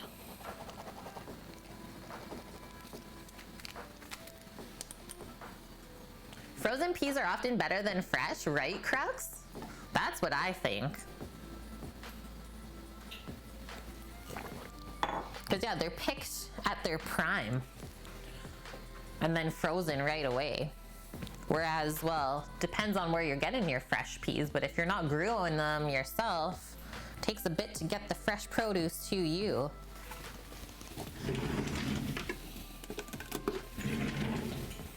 What is my favorite food? My favorite food, I think I would say, is pizza. Any type of pizza. I really just love it. Yours is Suriname roti. I know what roti is, but I don't know what that version is. Okay, so first things first, just take our microplane, get some lemon zest. I think we'll do about half of the lemon zested. Leave the other half not, just because this is quite a strong flavor. Is the zest of the citrus holds all of the essential oils, which you really get that token, whether it's lemon, lime, or orange flavor. And then the juice is mostly just used for the acidity and sourness. There's a little bit of flavor there, but I think more of the flavor comes from the zest. Seems good to me. Now we just give that a taparoo into the container. We'll probably only need half of the lemon juiced, but we can hold on to the other half just in case when the risotto's done, it's like, you know what, it needs a bit more. But I do like to initially mix together the half lemon zest and half lemon juiced. Oh yeah, that is fresh. Yum. You're from the Netherlands? Welcome in. We're actually gaining a pretty good crew of viewers from the Netherlands. I'm into it. DJ Shangzilla, thank you for the 5 months together. I hope you're doing good.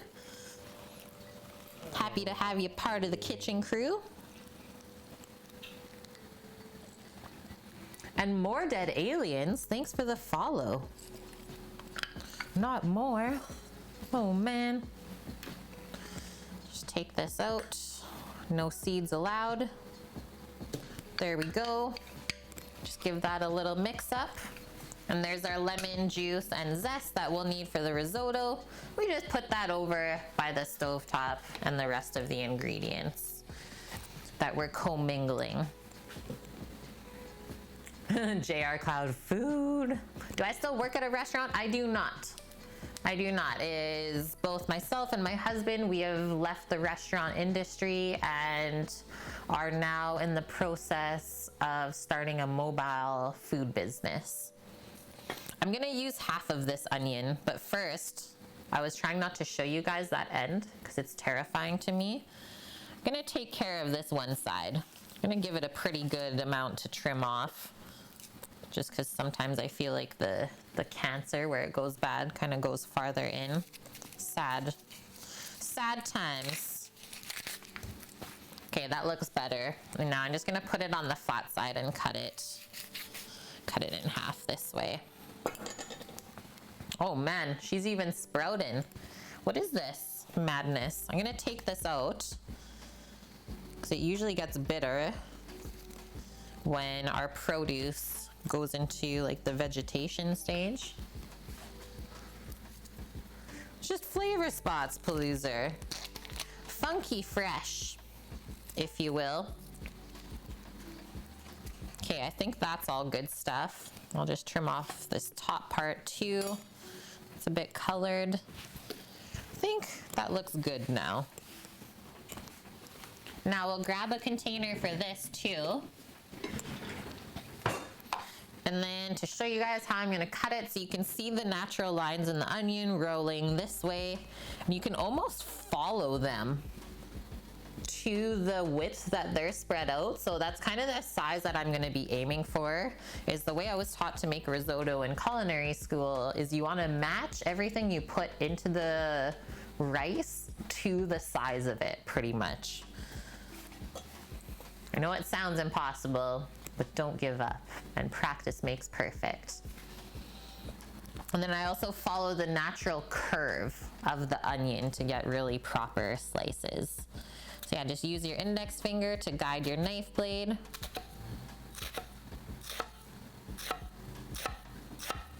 Oh, just post that layer back in there. Get back in there. And then I'm also not cutting all the way through the top part of the onion so that we can hold together all of these slices that we're creating. Find it makes it more efficient. And I know a couple pieces fell out because I was slicing like crazy.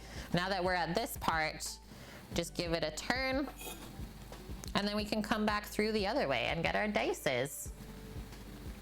I've never made Hokkaido milk bread before, but I did just get a really good recipe from BB Bubs. He made it on stream the other week, and I believe I posted in our Discord recipe section. I was like, I'm stealing this. Yes, for Annie. This is a bit of a dicey situation right now, Lauren. That one's for Annie. So yeah, just hold the onion together now. I just realized that our broth is up on the stove top. Turn that down to low heat now, and maybe we'll give it a skim once we're done this onion. So we just hold everything together, keeping our finger against the knife blade, just come back on through.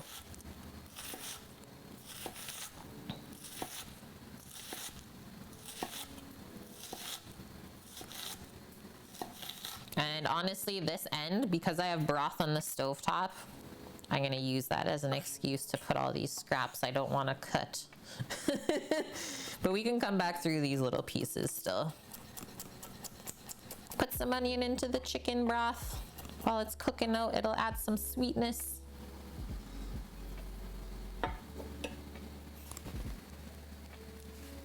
You never realized before that I'm left-handed? Yeah, welcome in, everyone, whether you're left-handed or not.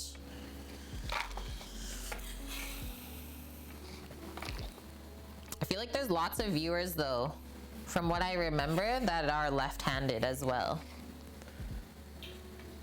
Oh, thanks, Abase. And yeah, I mean, one of the biggest things that they'll tell you when you go to culinary school, a sharp chef always has a sharp knife.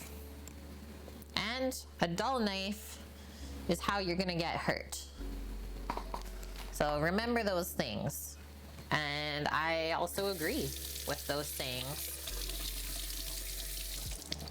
I think a big one is when your knife starts to get dull, you don't realize how much extra time you're taking to do stuff. Because everything just takes longer to cut. And then you'll be like standing there for an hour and be like, how did it take me an hour to cut all of this stuff? Maybe because your knife is really, really dull, right? Thanks for that, Cookie. Okay, so onion, complete. Lemon, complete. Let's pop over to the stove. I'm just gonna grab a little ladle and a container. So you see the foamy bits floating on top? That's the scum. So those are impurities that we kind of just cooked out of the chicken bones and the skin, etc. Don't really want that to go into our stock or broth though. So we're just gonna take our little ladle and scoop that out.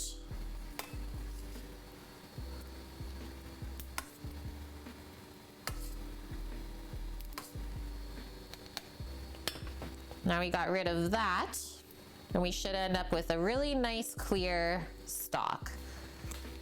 That's really not much that we skimmed off there.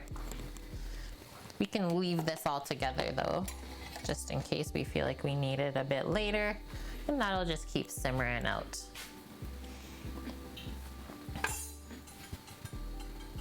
Fine, ladle, do whatever you want.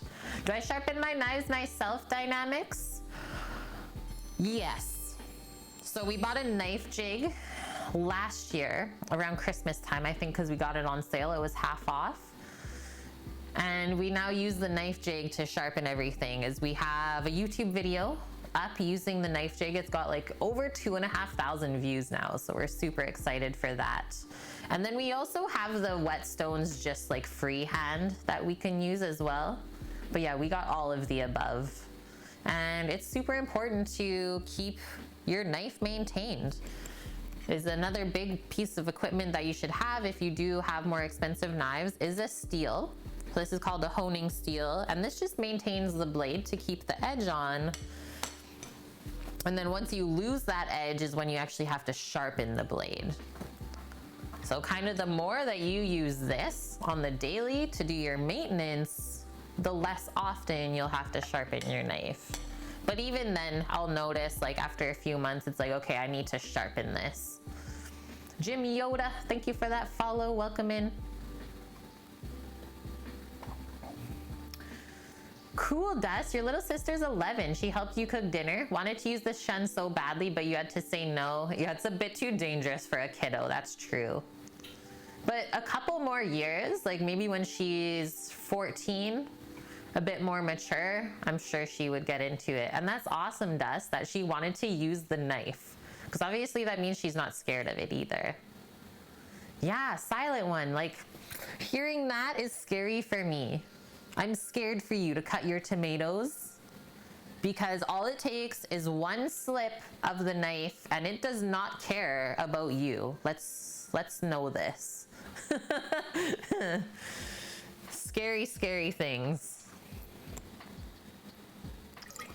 And if you can't sharpen your knives yourself, there are so many different small businesses, I would say, that are knife sharpeners, and it'll maybe cost you $30. And I think if you bring in more knives, it's cheaper as well. So think about all those things, friends. Okay, next one for the risotto. So we measured out the rice, we chopped up our onion for it, we got our lemon juice and zest ready, we have our peas, we have our white wine. The last thing we need is cheese.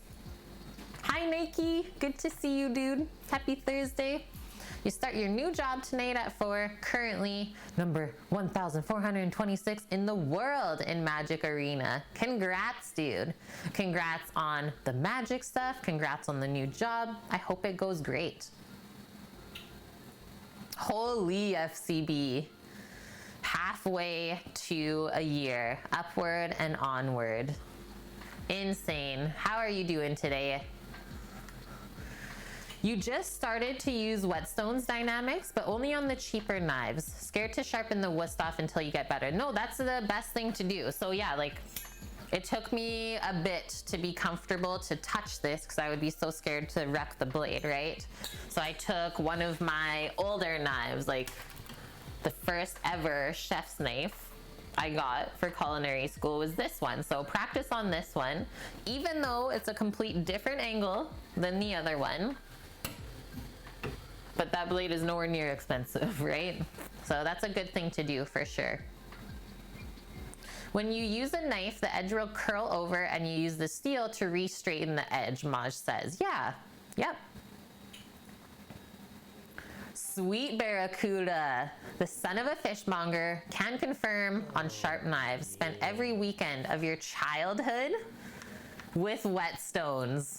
That is cool. Yeah, or if you don't know anyone, just ask Barracuda. Are you offering your services then, or?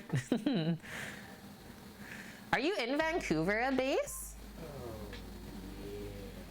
Sounds good, Nike. I hope you have a wonderful, safe drive to get the waifu. And thank you, JK Fighter, gifting 2 tier 1 subs to the community. Friends, let's welcome in Matt M33 as well as Devastated. Welcome, welcome. Let us know if there's anything we can do for you.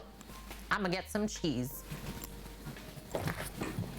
And timer on the duck, 1 hour, 20 minutes. Should we do a mixture of Parmesan and Asiago? I think so.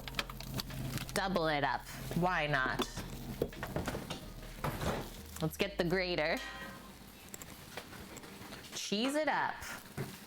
Oh, it's okay. We can definitely understand what you're trying to say, Abase. Yeah, we live on Vancouver Island. We've also lived in Vancouver. Both are nice places, but I actually like the island just a little bit better. It's more quiet. Yeah, cheese on the way. So this is the Parmesan. You can see how much more dry and kind of flaky it is. There's just a little spot on this side that I'm gonna trim off. Literally just that. And then I'll grate from that. And then this is the Asiago, which is like the North American version of Parmesan. And it's a bit more creamy, I find, but it does have a nice funky flavor too. So both of them together, very nice. Yeah, lots of good crystals, that too, right? Like you can even see them developing on the outside of the Asiago. And that's one of my favorite parts of aged cheeses is those salt crystals. It's just like a flavor bomb in your mouth. So for our amount of risotto that we're gonna make today, I think we only need 1 cup of grated cheeses. And that's grated. Not just 1 cup of cheese and then grated. That would be a bit too much. Because that's the thing, is with the aged cheeses, they also have a higher salt content. So we want to still be able to balance out all the flavors. Let's start with the parm. So I'm going to grab it from this end. I think you could see the waxy rind there, the little bit of darker spot. So we don't grate that. That protects the cheese while it ages.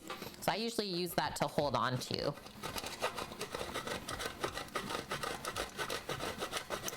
Doc said you have to eat healthy, so you had 2 pieces of apple pie for lunch, FCB. Hey, you're just doing your part. Never said what form the apples would be in. Just said an apple a day. And if it comes in the form of a pie, are you gonna say no? Probably not. Yeah, very balanced, exactly. Okay, that's good for the parm. Now we'll come with Asiago. Asiago does not have the rind that Parmesan has, so we can grate wherever we want on here. Yeah, that'll teach him.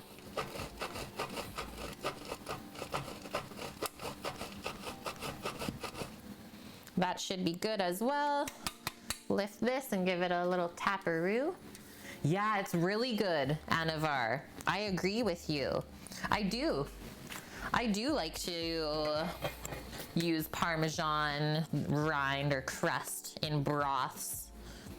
Or even when you're making soups, right? Like a brodo. Yeah, a brodo. Exactly, Sammy. So fancy. Because yeah, even though you can't eat it, it still has lots of good flavor.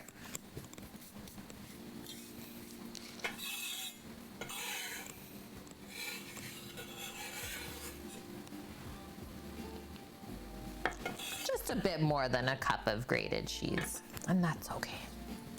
That's okay, guys.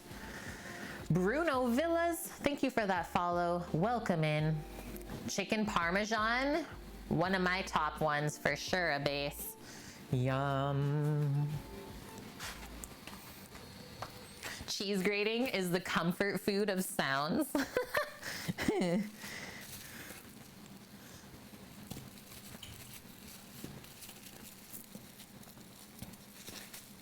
Sammy grated a lot of cheese last weekend for all those pizzas. Lots and lots. Pack this back up. And so I just wanted to look the size from this package. And I'll tell you kind of what we pay. Does it not have the size of the cheese on here? Okay, so it's just under a kilo, and this is the price that we pay here. So I picked these up from Costco. So that's the Asiago wedge, $22 a kilo, so it was just over $20. Pretty big piece once this is all filled out, right? And then for the Parmesan, I buy it at the same spot. It's about $22 for the same size. And that's a really good price if you think about it. I think you would pay probably 1.5 times that at the grocery store for the smaller pieces. Sam the Great. What about tonkatsu? Delicious. The amount of delicious tonkatsu bowls that I had when we were living in Vancouver still. Thanks for bringing me back. Thanks for that. So, so good. There's not many foods that I don't like. I think we could say that, right, chat? All right, so cheese crossed off the list. Just gonna give this a little wipe. You wish you had an extra $40 for cheesy goodness. And then the other one with that. So what does this say on the package? Best before August 17th, 2021. So even though you're spending $20 on that piece of cheese, you can keep it for half a year without it going bad in the fridge. So it makes sense. We got a pupper again. This is actually good timing. Welcome back, pupper. The crazy train games are over. Welcome back. It's safe now.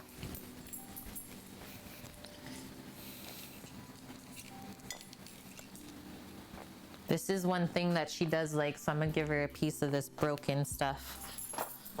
She says, Gus, right here, right here. She's like, Kate, I'm blind. I'm blind. Okay, let's get into the asparagus.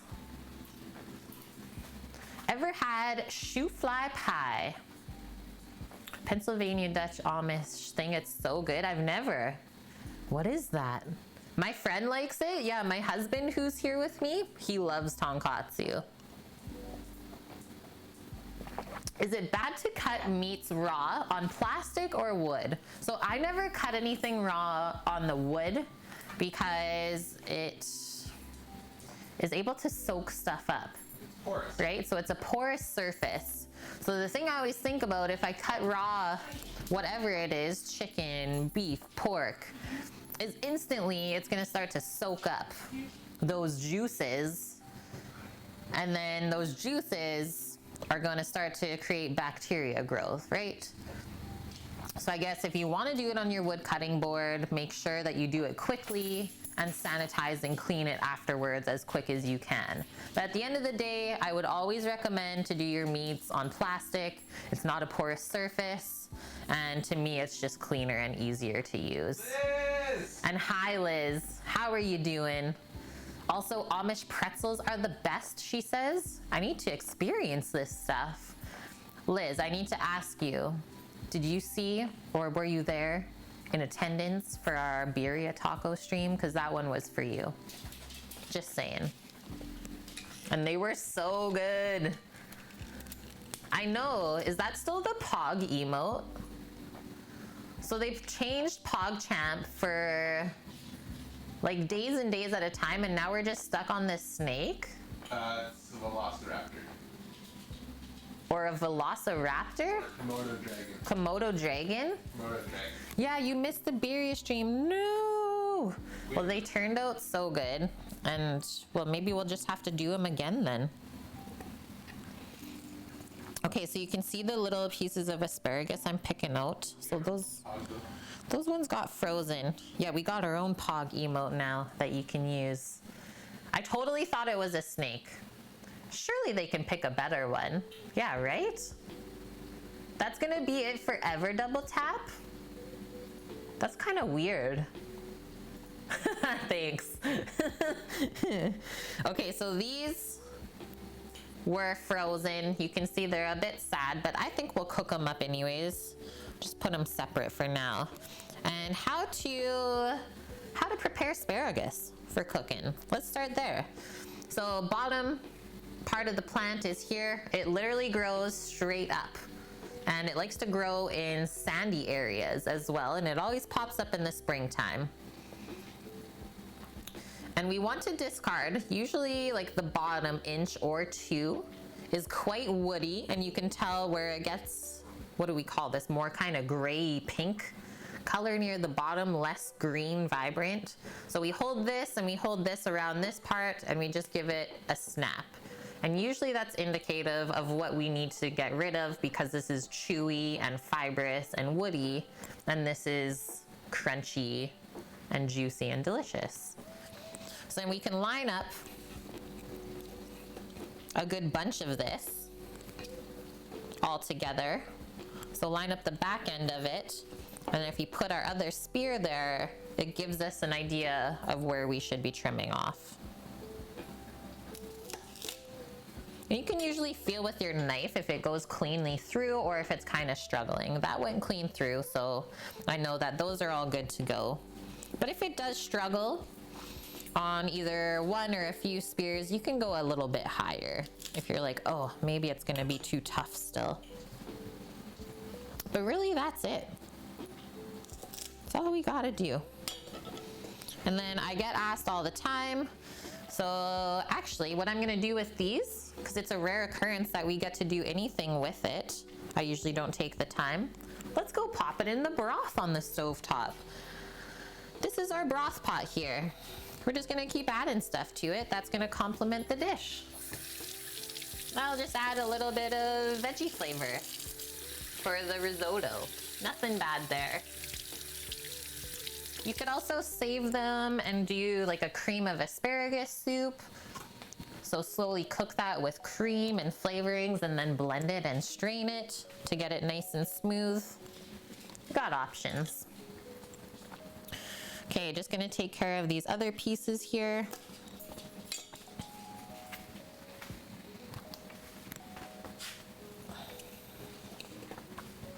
And then I think I will do a steaming pot setup for this. Here, Sammy.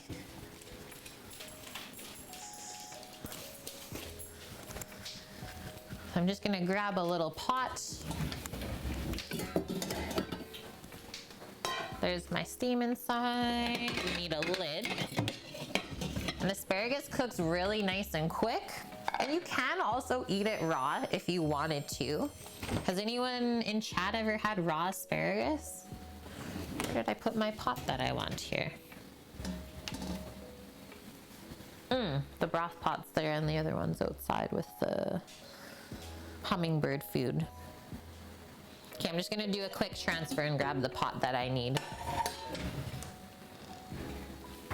Baked asparagus for you, Liz. How do you bake it? Like nice high heat, kind of roasting? And God's Armor, thanks for that follow. Closest was blanched asparagus for a salad. Ooh, baked asparagus with lots of garlic. I like it. And yeah, asparagus in salad is really good. Hey, Bonk? Okay, I just gotta pour the hummingbird food, which is basically like simple syrup, just into this bigger pot.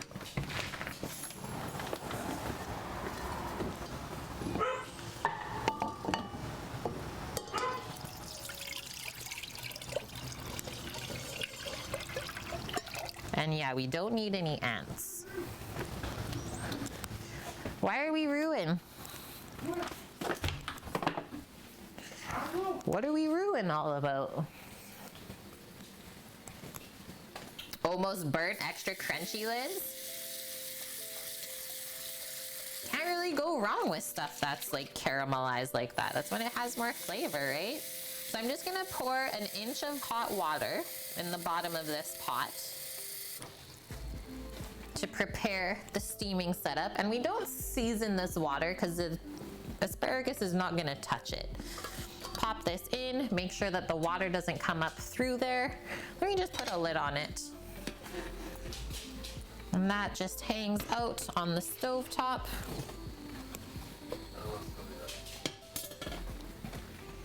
Until we're ready for it. And then we can just put the asparagus in a container. What's happening? You must be playing. Are you playing? I don't know.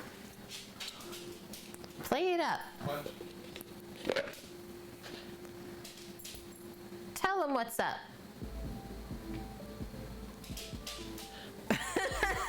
She's just standing in front of Sam. What? Hi AFK, how are you doing? Hope the week has been good so far. Yeah, the tippy taps, can you hear him? Very adamant. She trying to tell us something? Oh, it's getting more serious. Bless you. Yeah, the Doge dance. Mish's Albert ate a mouse today. It was crunchy. Good crunchums. He doesn't even wait for the jerky part of it, Mish. No time for that. Yeah, AFK. Every day I wake up and I think it's Saturday and it's not. Such an interesting feeling, isn't it? I'm kind of in that boat too sometimes. But yeah, thanks for stopping by. And friends, if you've never gone to experience or check out the AFK Kitchen before live on Twitch, go give them a follow so you can check them out when they're live.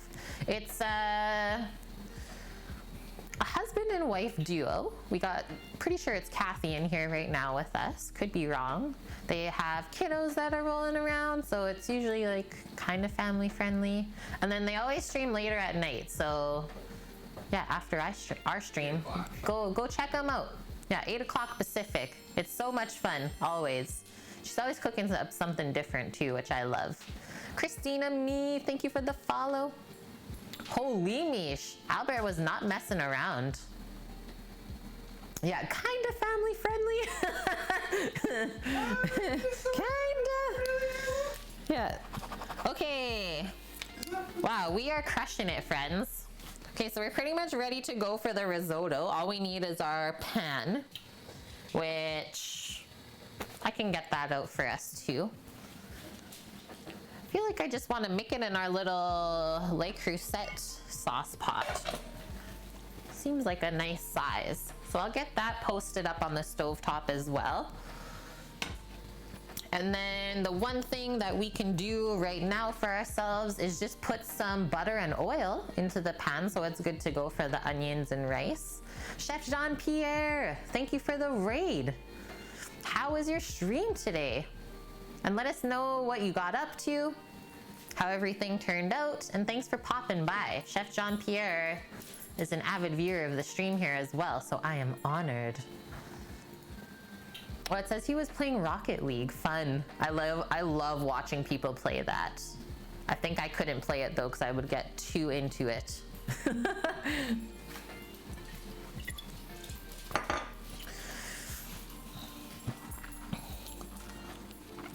Okay, we're gonna take some time right now since we have still an hour to go on the duck breast in the circulator. We're gonna do some beef jerky prep. Is everyone into that? Nice, Tony. Yeah, you were able to follow AFK. I'm happy that you did, and thanks for letting us know.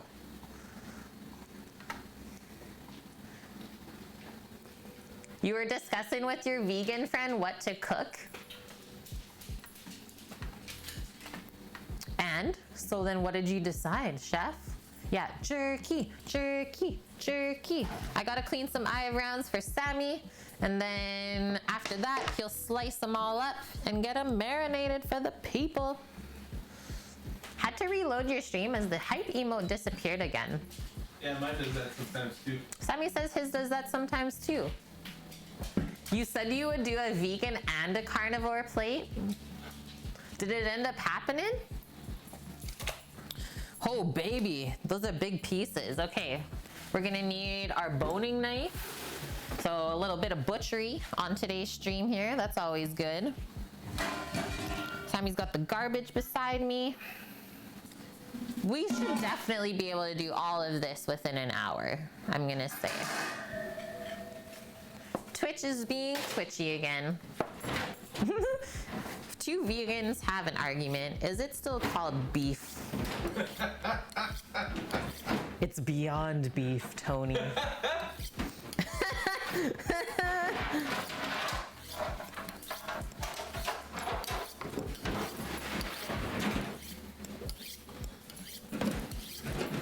And guys, we have nothing against vegans here. We include everyone. We don't judge people on what they eat.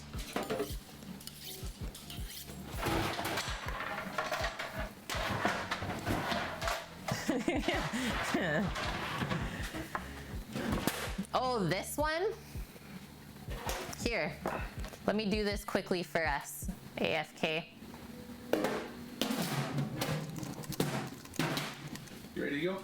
Okay. I'm gonna get you the link to this boning knife because it is that good. I love it so much that I don't want you guys to go without it.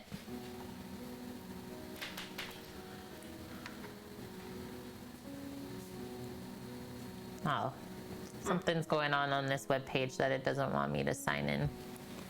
Can you do it over there? Do you know how to get the link? No. Okay. Well, you can unpackage the meats then. Or just chat. Uno momento.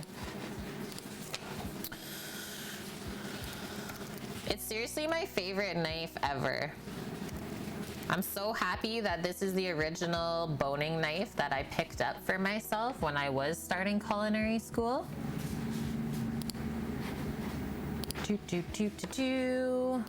And now one other thing.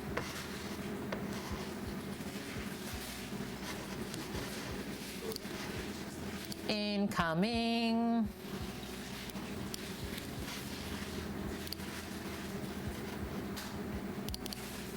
Command. That's the one. That's the link to the Victorinox flexible blade 6-inch boning knife.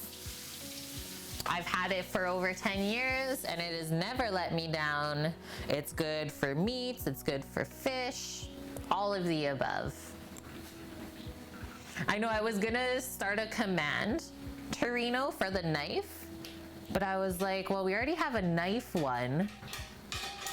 I was like, do I call it boning knife? Do I call it boning? I'm gonna leave it. Yeah, you're welcome. You're welcome. And that's the other thing. So Dust Pirate has also picked up this knife for himself. It's so, so good. Okay, let's get into it. So these are beef eye of rounds.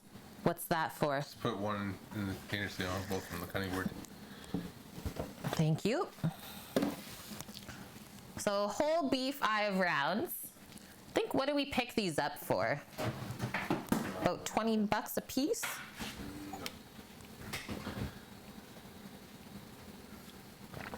I guess we could add it to the current one. That one's 30, that one's 35. This piece of beef is $35. It is quite large though. So we like to use for our beef jerky, one cut of beef for it. It is the eye of round, simply because internal structure of this muscle is quite lean. So as long as we cut off all of the fat and connective tissue from the outside, the beef jerky itself is gonna end up nice and lean so it dries out properly and we don't run the risk of it going rancid in a short amount of time. Can you be loud for a second? It's gonna be loud for a sec, 1 sec.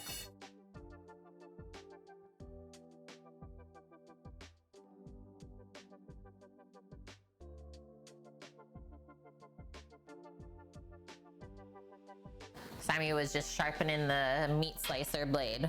So this knife, it is different when we get into boning things out. It's typically a chef's knife. I just want to show you how I always hold this one.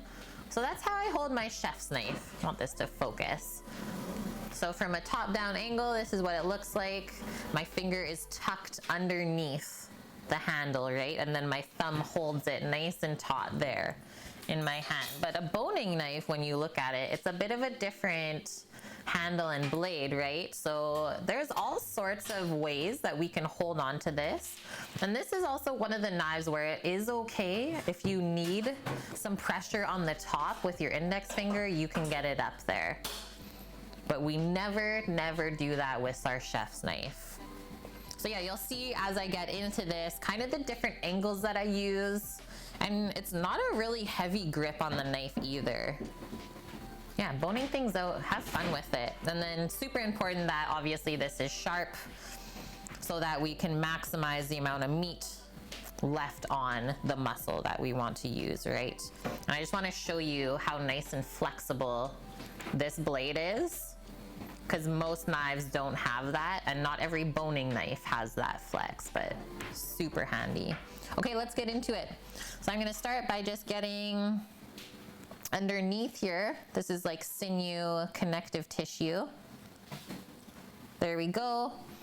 And then guiding our knife down through it and back. My knife is almost too sharp. That thing's scary right now, actually. You did a good job. Sometimes when your knife is too sharp, it'll be too easy. But yeah, what I usually do is like take a bit and then I work back towards myself. And then as we take this off, so Sam just has the stock pot here, all of the trim's gonna go into the stock pot. Eye of round. So this is beef eye of round. It's a pretty inexpensive cut as well. And here's the thing to think about. Like, I'm pretty sure the packaged mass-produced beef jerky brands, they're not telling you the cut of beef that you're eating. You just know that it is beef, or I guess we're hoping that they're not lying to us.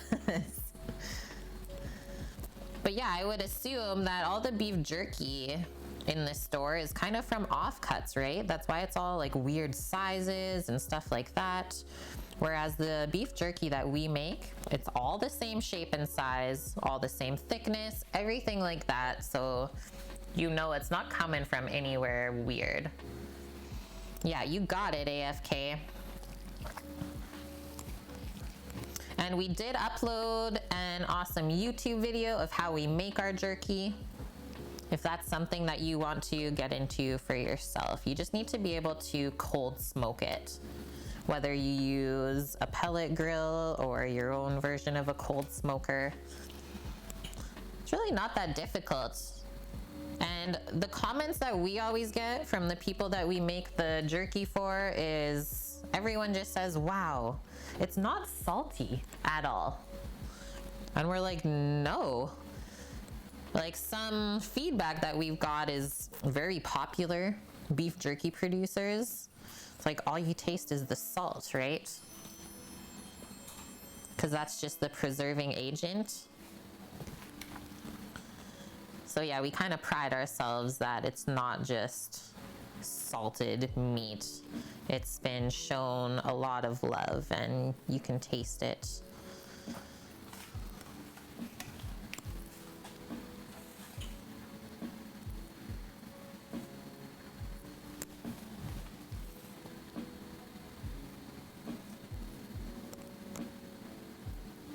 And now I gotta think about something to use this beef stock up with.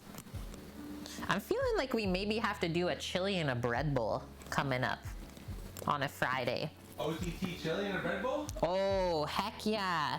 Chili on the big green egg. Buns on the Traeger. Yeah, and then we'll do the bread bowls on the Traeger. That should stop the barbecue war between the big green egg and the Traeger. Both are good for certain things. Yeah, I don't know why, but this boning knife is insanely sharp right now.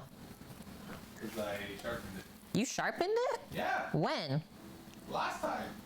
Oh, It's still that sharp. holy. Yeah. Okay, we're almost done this side.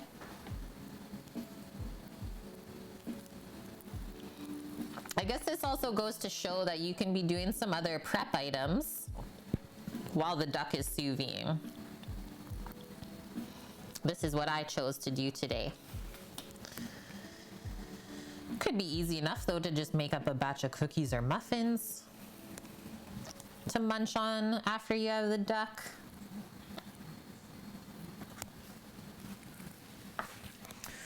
Are we also into biltong or just jerky? Also, yeah, hi, real one. I've never done biltong. We do have a viewer from the UK who had his own restaurant, and he's tried to get us into biltong, but he said we have to like make a special box up and stuff. Yeah, it's just meat and salt, right, Dust? Yeah, that's not a duck. Hi, officer. So while the duck is just finishing up in the sous vide, we're just prepping up our beef Eye round for beef jerky. So I thought we would do a little bit of butchery while we're waiting. And learn something this way too. And we're also hoping that this beef jerky is gonna be something that viewers will be able to purchase. Just everything takes time, friends, and we really need to streamline it first to make sure that we don't get into trouble. It's able to get sent everywhere, stuff like that. So we've been testing, sending it a few places around the world. And so far, so good. Only place it never made it to was Norway. But I think that was maybe on us. So we can always try again.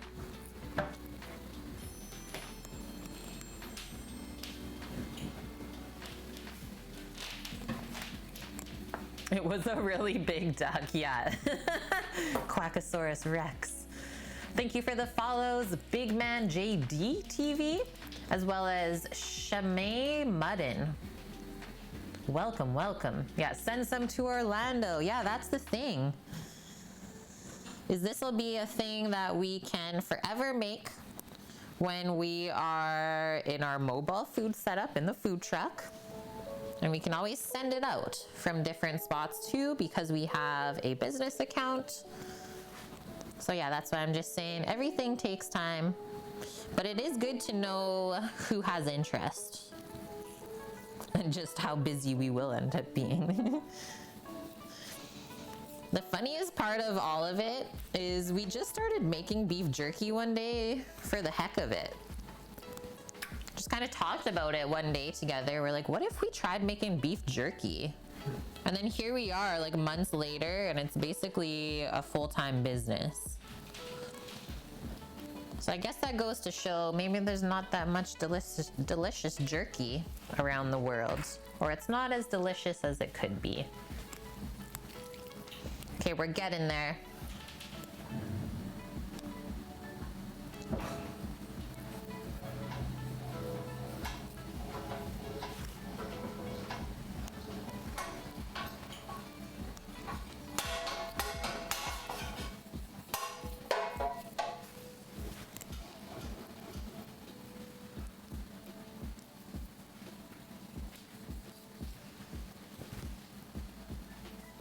Sammy's got his slicer all ready to go. Oh, he's even doing a slicer cam? Yep. Holy. Okay, I'm gonna do this big piece, I think, or at least try to. Let's go under here. 'Cause this is a fat cap, so it's pretty thick actually. And I do find if you hold the sinew or fat tight, you do get it off the piece cleaner.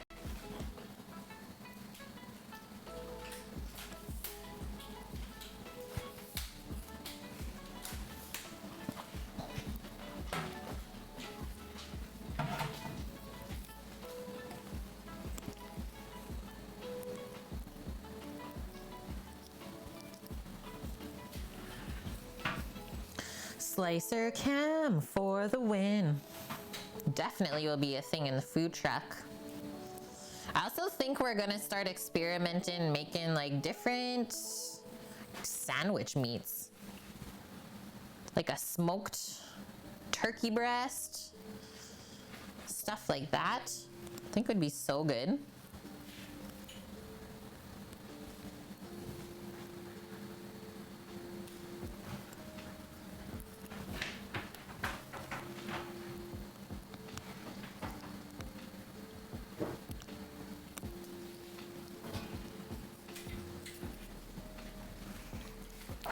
Okay, now we flip it over. We just have this one last side. It's 120.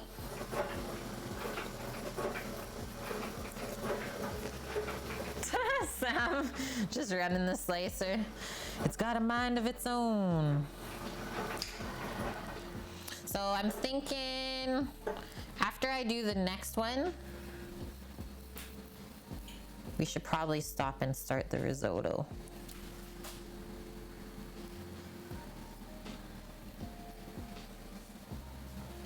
And then if you want, Sam, I can finish them for you afterwards. Yeah. Okay. Just show chat 2 pieces so they get the gist of it. I'm not gonna bother slicing it then. No. Yeah.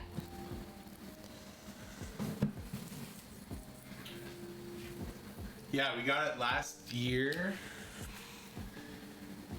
We got it last year when a sandwich shop was closing. I was looking around for a new one to buy, and they were like $1,000 to $1,200 for a 1/3 to half, or no, a 1/4 to half horsepower slicer. And that was a little too small for me and Caitlin because we wanted to be able to slice cheese as well on it. So this came up. It's a 1 horsepower Hobart.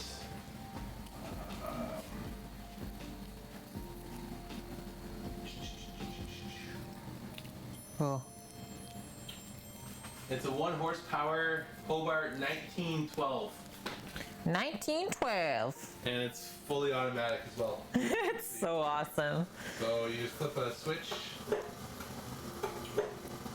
You just set it up. It'll pick it up. There you go.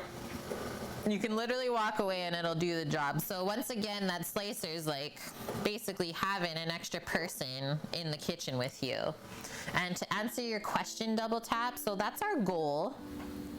Is, yeah, we've been doing a lot, or we have to do still some background research into how to get over the borders properly and stuff like that. But we thought it would be the smartest thing to start in Canada first, kind of get a feel for it, and then go from there. But yeah, eventually we really want to make it into the States. Hit up all of the spots. All of them. And Titus, thank you for the follow. Yeah, the slicer is a workhorse. It's fantastic. We paid $900 for it. It's a $7,000 slicer. Yeah. It's crazy. Just goes to show that you don't have to buy everything full price. And if you can find something really good used, that's where it really pays off. Also, the place we got the slicer from, we made sure that that was the only spot it was used at, is that was the original owner. It's not like it was handed down a couple times between different spots. That's an important one too. It's not been touched by many different hands because not everyone treats their equipment the same way. Most of the models that I was looking at that had automatic slicers were broken, and they were about $2,000 to $3,000. Yeah, and then you still have to fix it. Yeah.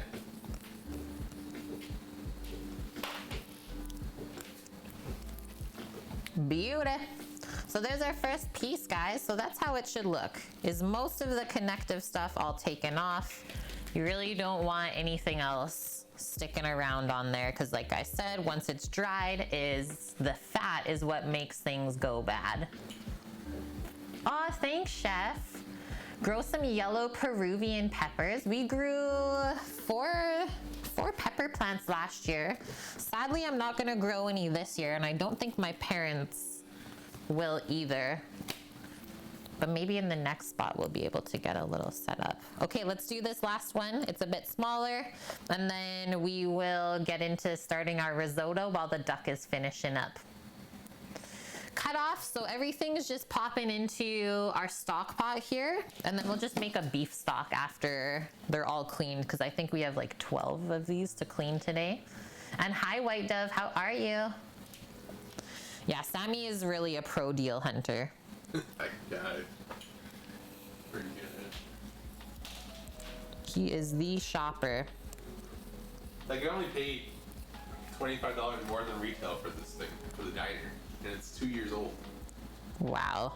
I don't know how I left that out.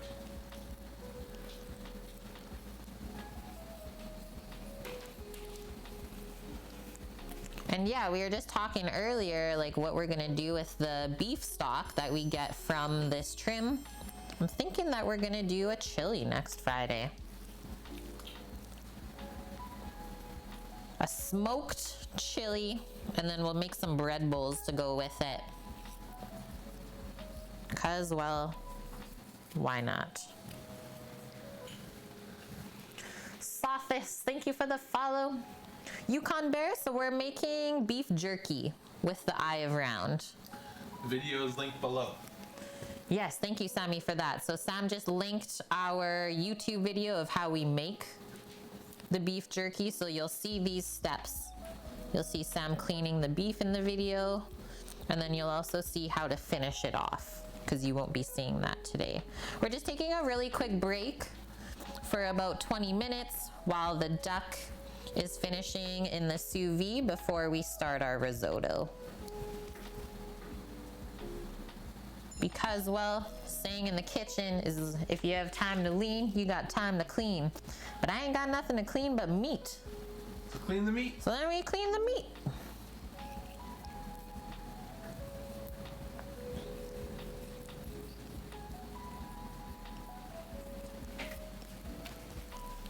Just the Geraldine.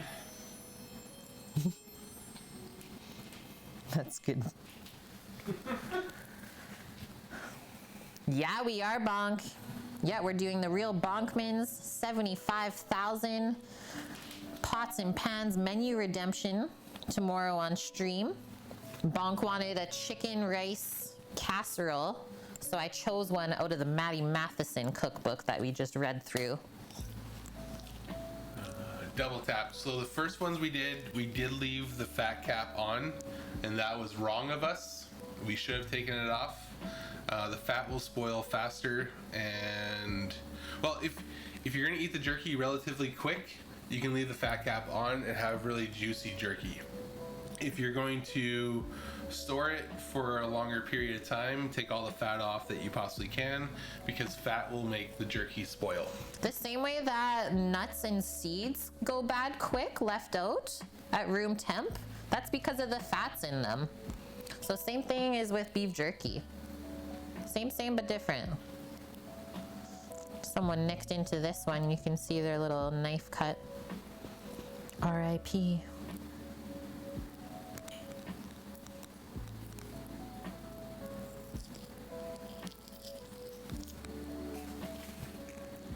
Hello, Hardly Toasted. This is like a next level cooking stream. I love it. You guys are very knowledgeable. Hey, I'm happy to hear it. That's letting me know that whatever we're doing is exactly what you want to see. So thank you for that. And also, happy you found us. Feel free to ask any questions that you may have about what's going on, or just anything food related for that matter.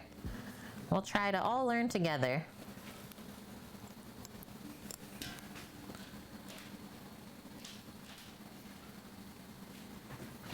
I really do think, like I'm just thinking about it, it does take time to be comfortable with handling food. That's a big one. It's like just knowing what you're doing is half of the battle, right?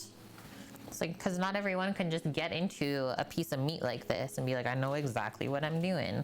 That's why I always say practice really helps make you a better cook. And with anything in life for that matter.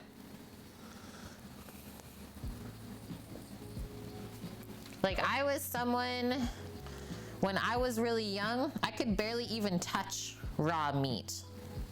So it just goes to show, yeah, you can change. And I think it's more kind of about respecting where this came from. If you can't touch the raw meat, I don't feel like you should be eating it. You ain't ready for it. Yeah.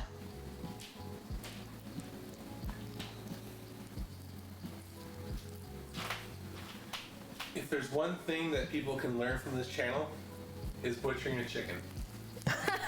That's your favorite one, Sam? You know how much money you can save by butchering your own chicken? Yeah, I know, that's true. There's one thing that somebody can learn from this channel is butchering their own chicken. Chicken butchery is really quite some of the most simple butchery out there. And yeah, you can save a ton of money. And thank you, Omdog. So Omdog in chat, all of you new peeps, that's my husband. That's who's talking in the background. Hello. So thanks for gifting the sub to Hardly Toasted. Yeah, that's the thing, Double Tap, is the issues that we have is everyone eats the jerky too quick. And then we gotta keep up with making it for them. So yeah, happy to say we don't have an issue with the jerky just sitting around and going bad. We also did a test here before we sent it to anyone in our own fridge by just leaving the piece of jerky once it was finished unpackaged and just open in the fridge. Nothing happened to it. And then we left the package on the counter for 3 weeks in the sun as well. Yeah, we did like a 3-week trial. So we even left some jerky just on the counter in the sun. Nothing happened to it. So with that, we know that we took all the necessary steps and no one is gonna get hurt or sick. Double Tap, that's fantastic. Love to hear it. Yay, Double Tap. Seriously, like since watching the stream and seeing me butcher so many chickens, you haven't bought individual chicken cuts in months? I seriously love to hear that. Makes me so, so happy. I can do a really fun example.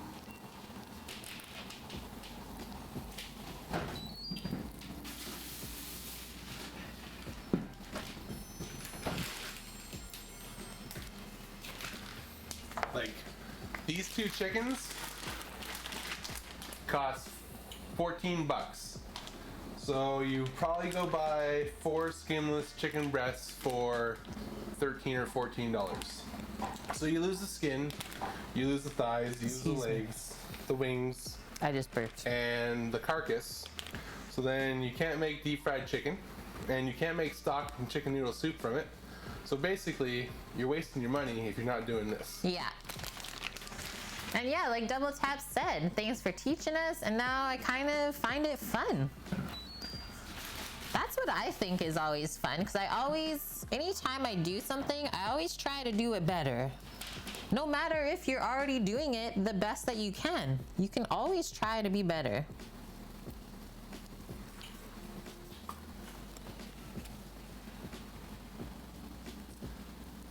Like, Caitlin's quick at it, she's definitely faster than I am, but Caitlin can break down a chicken in like 2 or 3 minutes. Yeah. That's funny. But that comes from being challenged when I was first starting to cook. Yeah. Challenged by one of my mentors to literally have a chicken cleaning race, a chicken butchery. And we race to see who could clean it the quickest. I mean, it's not the safest thing, but it does teach you how to move quick and safely and get a good end product. Because that's what cooking is all about. How can I do this as fast as possible? I mean, at least in a restaurant cooking. How can I make this as fast as possible without getting hurt and still making it absolutely delicious? Raptor Boy, thank you for the follow, as well as a Hunter's Larder. Welcome, friends. Great to have ya. Exactly, Shayra. Much cheaper to buy the full piece or even the primal cut and then clean it yourself.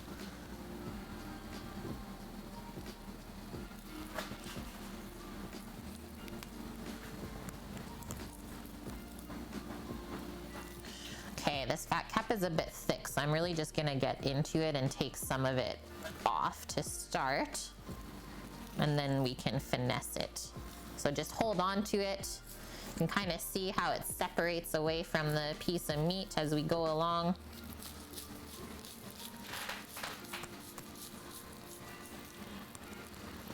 And then it sort of gets thinner there, so just careful that we don't nick the meat up too much.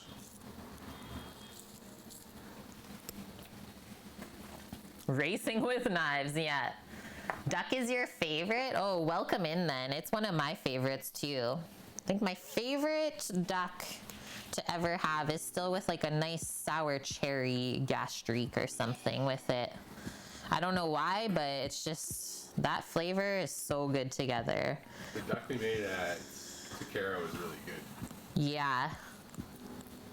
With the Parmesan risotto and the Brussels sprouts. Yes, yeah, that was a good one too, Sam. Okay, gotta get in there. I'm excited to see how the sous vide duck breast turns out today. Me too, because I've never done it before. Nope. First time. Anyone in chat ever cook with a sous vide? Or is it a scary thing? Is it too scientific? It's too advanced. I don't think it's any more advanced than what an Instant Pot is. Nope.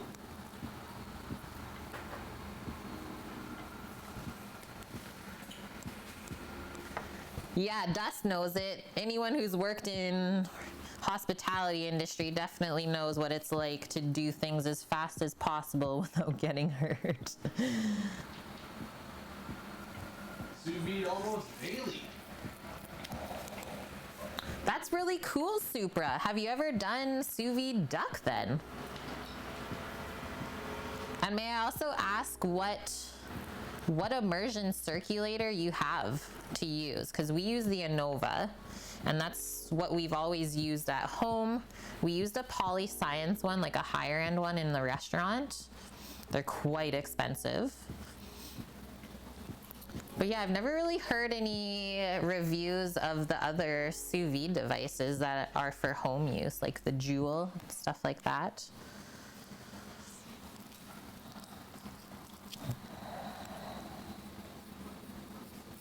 Okay, we're almost there, and then it's risotto time, and I'm so excited. Because that means it's close to lunchtime, too. Lunchy time.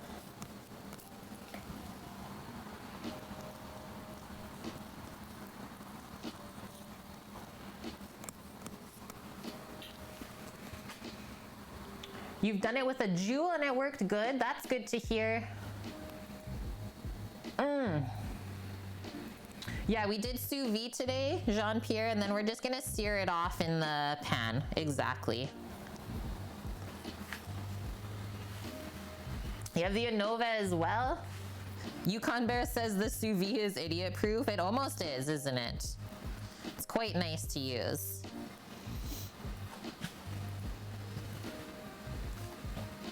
Sous vide your duck, chef, and then finish off by searing the skin. That's literally what we're gonna do today. So that's why I keep saying I'm excited to do this step, because yeah, I've only ever done just a strictly straight from the fridge into the pan sear of a duck breast.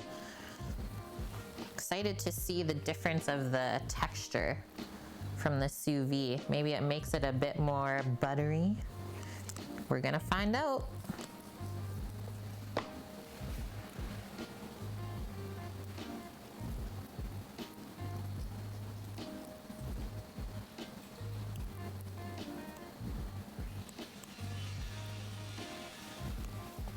I think that's it.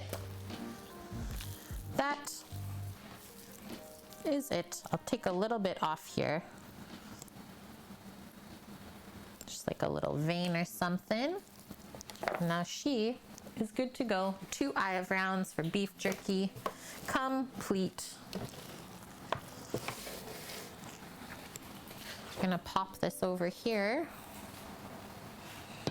for us, and I'm gonna wash up my hands real quick, and then I'm gonna commingle all of that stuff before we start this. Oh, Shadowlin. Also, hello, Buff Bagel. How are you today? It's like you were summoned when someone in chat said biltong. And I was like, oh, our friend Buff Bagel. He's talked about it before, but I've never actually pulled the trigger on it. Chef, so you're saying to still score the skin of the duck even once it's been sous vide? Because that's the only thing they didn't say in the recipe. I was like, well, maybe if it's already rendered out for some time, we don't need to score the skin. But if a chef is telling me to do so, I'm probably gonna do that. Sous vide and a big green egg are a great combo. They are, Yukon Bear. They really are, aren't they? Okay, I'm gonna take one more quick bathroom break. Hang tight, friends.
Okay, I'm back. Hello, Practical Escapist. I'm sorry I ran away when you came in. I'm doing good today. I'm soaking up the sun. We've been having fun doing all sorts of stuff in the kitchen. I hope you're doing good.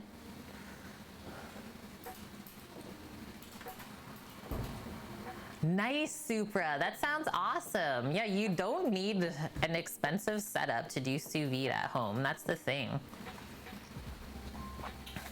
And yeah, cost effective. Okay, so I'm gonna put those two pieces just into the fridge. And then it's the moment we've all been waiting for.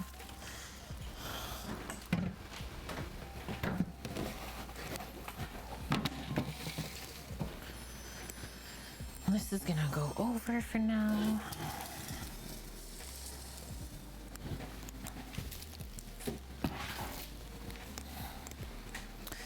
And then maybe before we start the risotto, we should quickly strain out that broth that we've been working on. Also, Zillion Ants, thanks for the follow.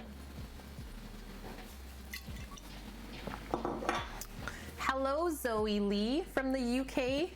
Hi, friend. Hello from Canada. Okay, let's come on over. So, chicken stock that we've been working on all morning. We even put the asparagus ends in from the trim, as well as a little bit of onion. So that's been going for over an hour now. This pot right here is for steaming our asparagus. So just an inch of water underneath and then a lid to keep that steam in. This is where we're going to be making the risotto. So I'm just gonna do a little switch up after we get our broth pot taken care of. Let's grab a fine mesh strainer and just a small little sauce pot. Also, thank you so much, FCB. Holy heck. Thank you for those 2,000 bits going towards the food truck fund. I appreciate that. Yes, I do. Chef, it doesn't matter if you sous vide, you can still do the diamond cuts. Okay, I will keep that in mind. Okay, so let's just turn this off for now, our stock pot, and then we got the mesh strainer inside our small pot here. And then we're just gonna pour into there. Oh. Yeah, it just went over a bit and then it goes crazy. And then it goes crazy.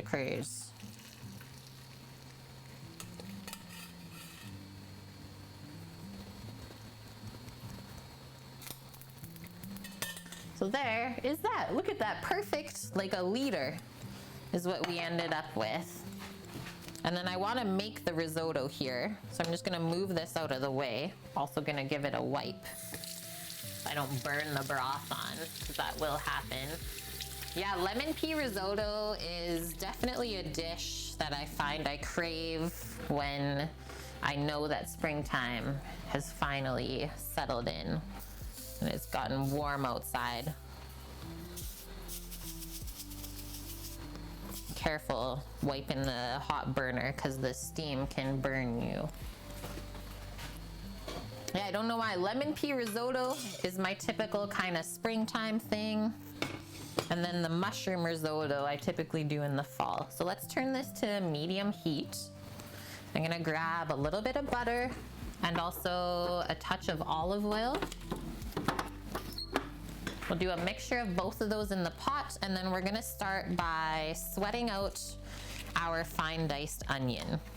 First step, we don't want to brown the onion at all. Just cook the moisture out. So this will go pretty quick. The crazy thing is, someone you know ordered biltong off you about a minute before you joined in today, Buff. Whoa. That's really weird. Great minds think alike.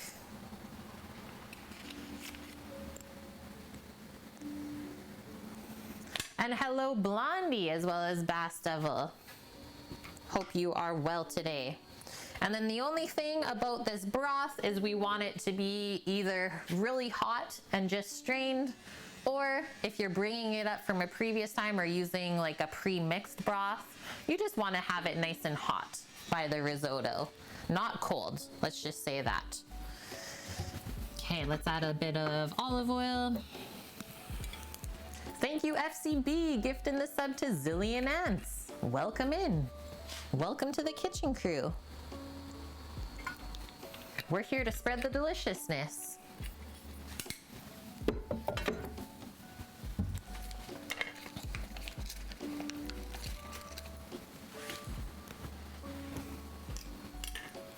And then why don't we get a little spoon? Or maybe even a spatula. I think I'm gonna go with this one. That'll be good for mixing, for sure. For sure. Just let that melt a bit more and then we'll get the onions going. Finish up this coffee while we have a sec. Okay, so I'm gonna cross off risotto now.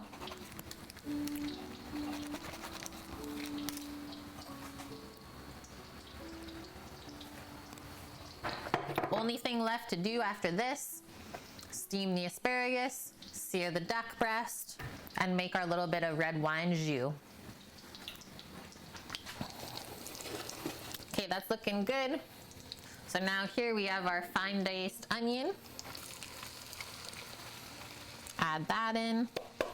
And like I said, we don't really want to get this colored at all. We're just cooking out some of the moisture.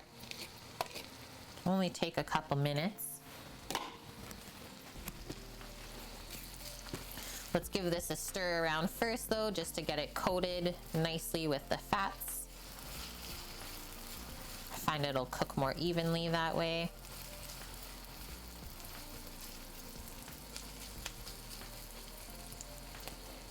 Just press it back down in one nice even layer. And yeah, this will probably take about 5 to 7 minutes. And then once the onions are all nice and translucent and cooked down, then we can add the dry rice kernels into this mixture.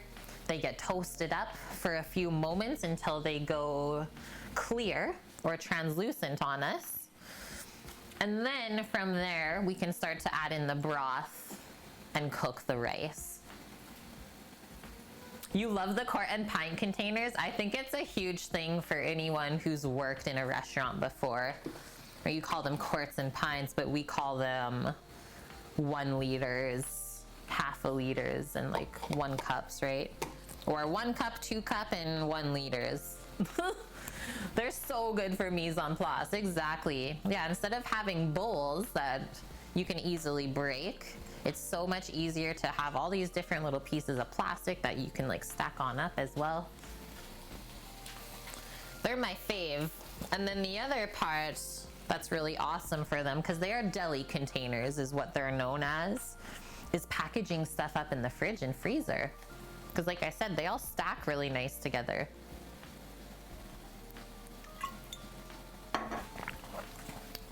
Okay, this is all happy already. Holy.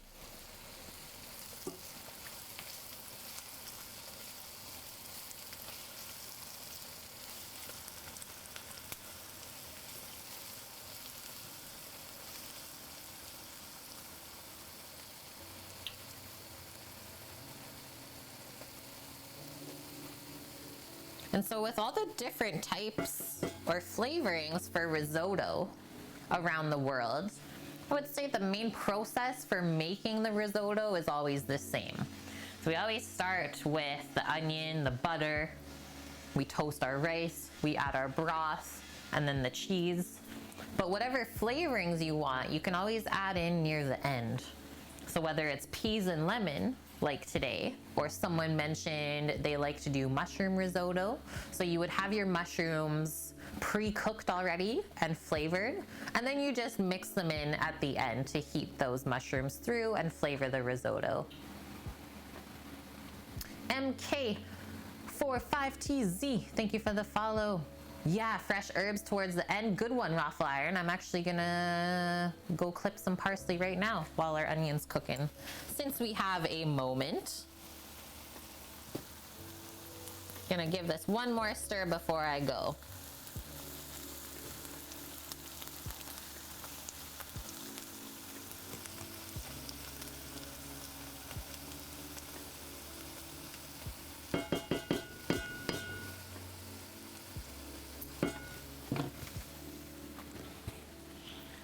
Okay, hold tight. We call the containers deli containers, Jean-Pierre. Deli container.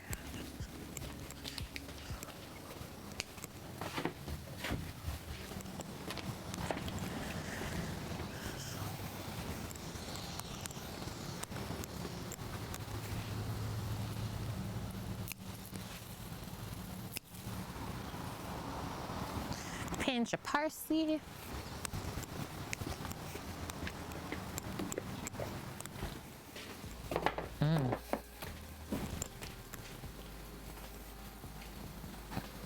Two sprigs is all I needed from out there.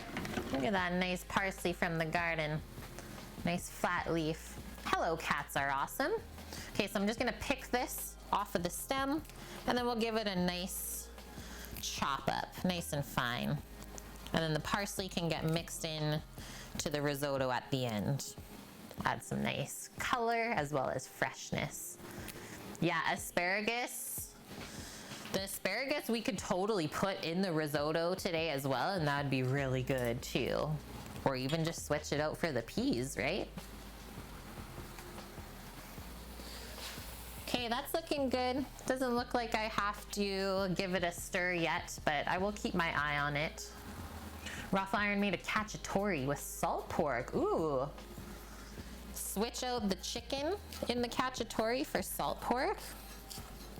Interesting. Was it tasty?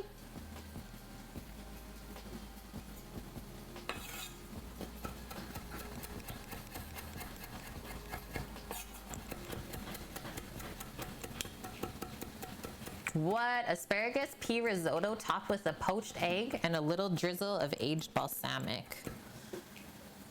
Yeah, you know what? Risotto is really good with eggs. Especially soft. Gotta have that yolk to like mix in. Makes it even more creamy. Good one. Okay, a little bit of golden brown coloring here. I do have this burner turned down now to medium low. So we'll let these onions melt out a bit more, and then we can add the rice.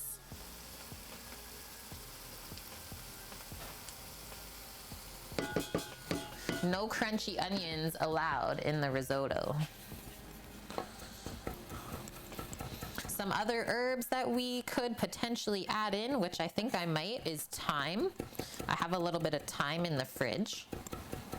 That would be good mixed with the parsley as well.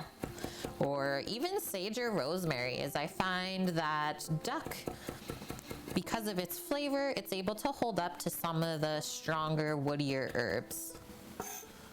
So you can treat duck very similar to beef, I would say. Nice dark meat.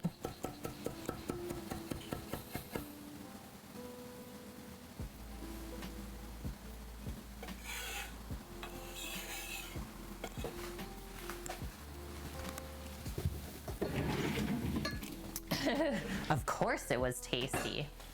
Cacciatore just means hunters. Yo, there's a wasp.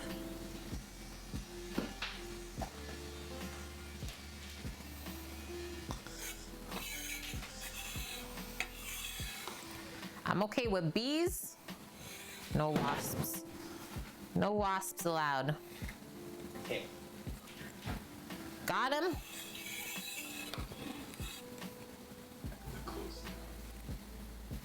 Ah! It's in the kitchen! Oh, okay. I saw the fly. It's okay, Dust. You would be running. Fight or flight. He's out of there. Dust is gone. No, Sammy got it. Yeah, exactly, Buff. Thyme, rosemary, parsley, or lemon. Aw. Sammy can't feed his spider that his wasp that he killed. Okay, I think we're almost here. Just gonna give this one more stir. Oh yeah, very close.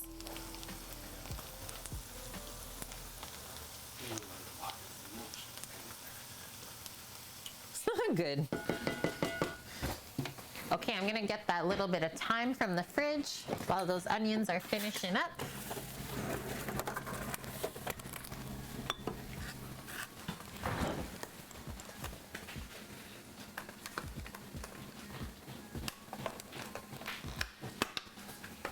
Yeah, that sounds good, Raffle Iron.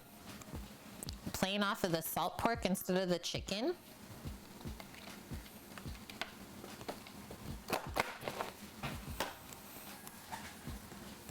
Okay, I think it's rice time. So now I have 3/4 of a cup of dry arborio kernels. Pour that over and give it a stir. And now we're gonna toast the rice up for a few moments, and we'll notice that the kernels go from white to more translucent, and that's exactly what we wanna see.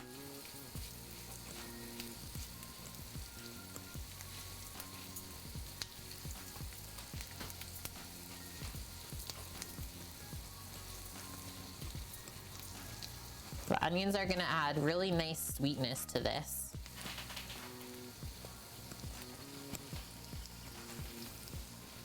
Let that go for a moment more. Fennel goes good with duck well, but yeah, it's an acquired one. Like I could see maybe a fennel puree or a creamy fennel sauce would be good, Buff, for sure. Huh?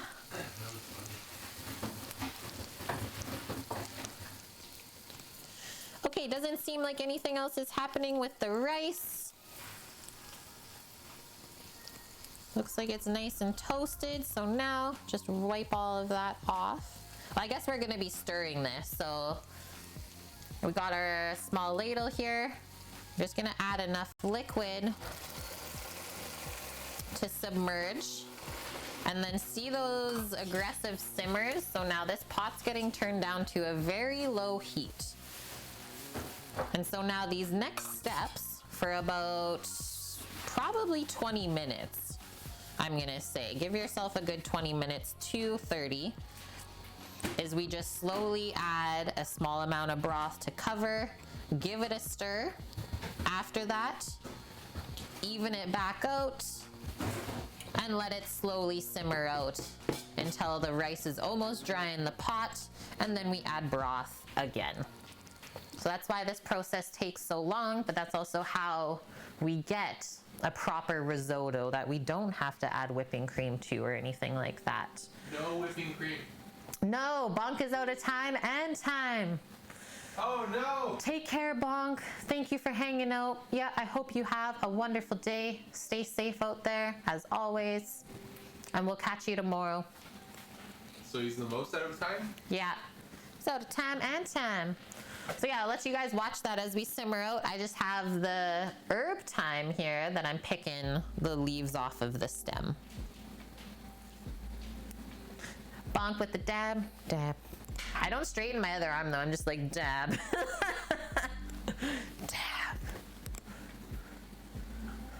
Learn that when making the right risotto is when every third rice grain is getting stuck in your teeth, Mish. Okay, let's test it out later. You just stressed me out though.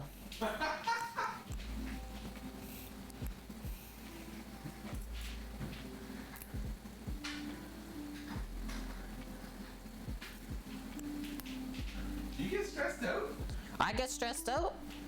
I don't know, do I? Yeah, sometimes. Usually I'm stressed out when I don't say I am. When she's... If I'm able to joke about being stressed, then I'm not. Yeah. But if it's silent, then we're in trouble.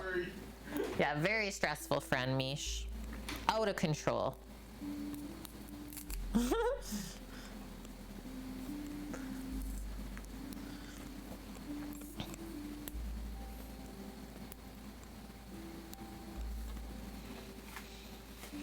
This was my deep thought just now. You can get a little bit of taste of Kate brain.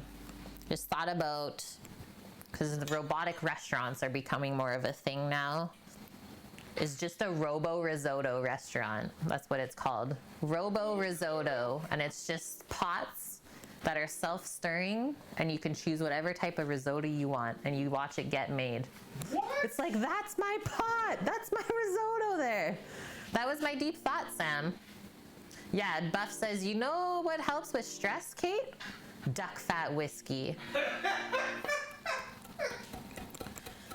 Raffle Iron, you're not hearing me out with this one?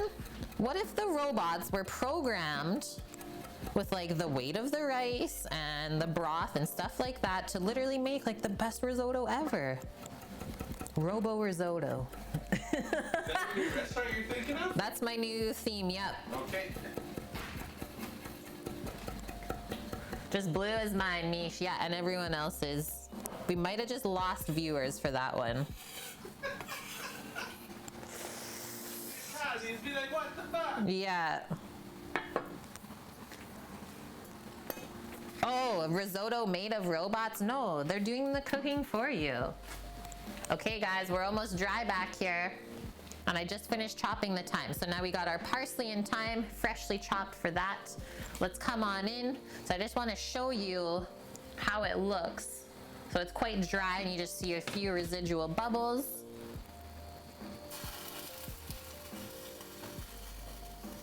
Ladle, ladle, stir. And then let it go again.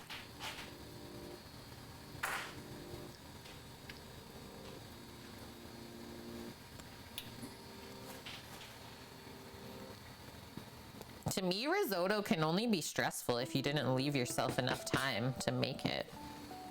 I don't know how else this dish could be stressful to prepare.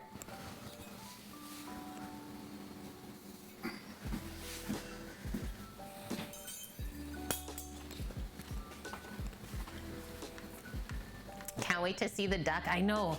There is, oh, only 6 minutes left now.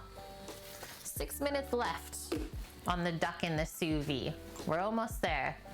All you can think about now is risotto vending machines, Buff.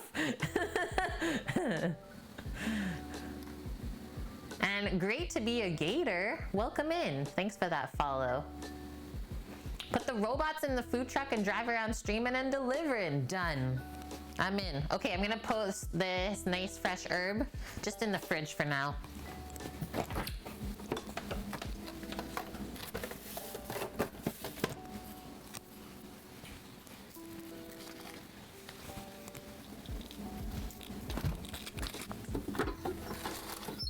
Done with the butter and the onion.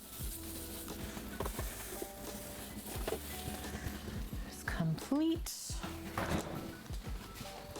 Oh yeah, that's looking good. Okay, so we still have to score the duck. I've never scored it after it was cooked, so that might be interesting.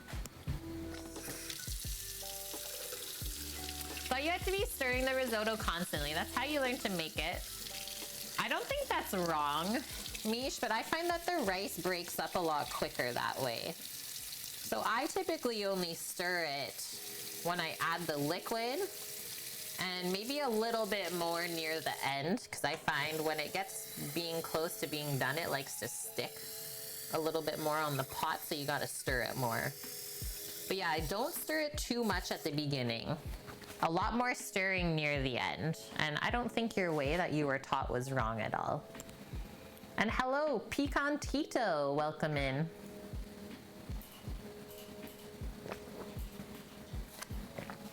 Yeah, trust the robot to drive the truck and then we're cooking the food in the back. I love it.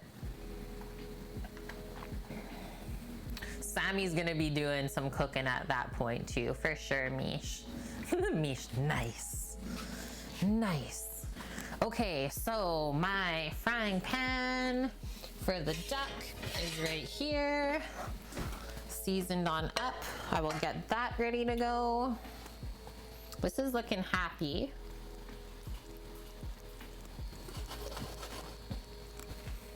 Just turned up that burner a little bit more. And yeah, this is our steaming pot for the asparagus, so I can take those out of the fridge. And that's pretty much it, friends. Just need a bowl for plating.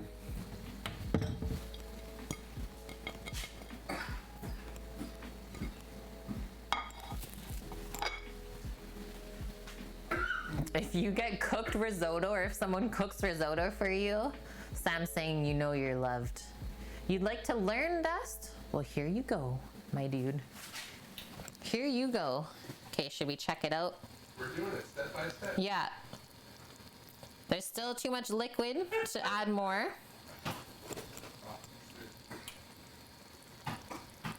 So we're gonna let it go a little bit longer.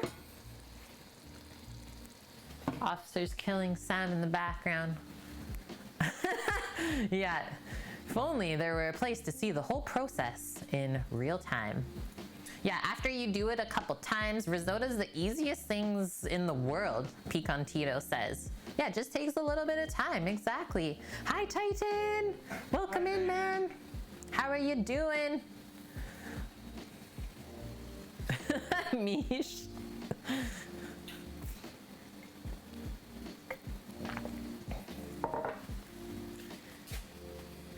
Yeah, friends, don't forget, it is Earth Day today, so we went over earlier a couple things that we can do for the world to prolong its life, because we said we only have one world to live on so far. Although Maj did let us know that they were able to create oxygen on Mars yesterday, so that's a big step, I would say, for mankind. I have pants on right now. That's Sam, yeah, Sam is wearing pants. I don't know what happened. Okay, I'm gonna add some more broth.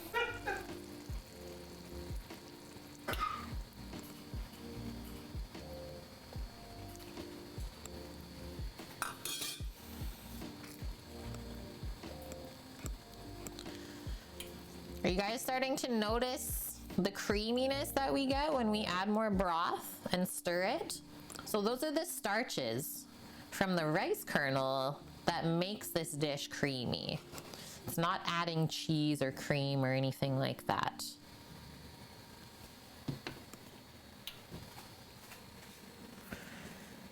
One minute on the sous vide. I'll let that timer go off so we can hear what it sounds like. Yeah, what sorcery is this, Buff? Check his temp. Yeah, I'll go get the gun. Is he feeling okay? Thanks, Sammy, for posting the link to our YouTube. What are we at actually now? 411. 411 subs? We're almost halfway. What's gonna be the next thing we post on there? Maybe we'll work on one this weekend or something. Just the last 2 weeks have been a bit too crazy with the front page and stuff. Couldn't really start anything.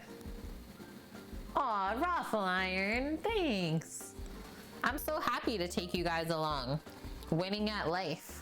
Hopefully I can teach you to do the same. Cookies 1 month away from 2 years. Cookies 1 month away from 2 years, Sam's saying? Wow. Couple pics of your bees? Okay, let me bring up Discord. Yeah, the bees are cool. Like I said, Discord. Not just for after stream, but also for during.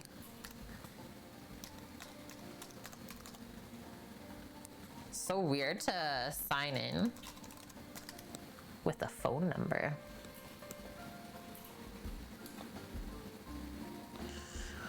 Authy.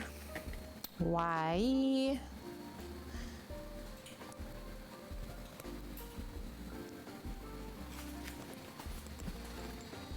Just pausing that because it went off. Okay. Yay. I'm allowed in. I'm allowed in now. Winning.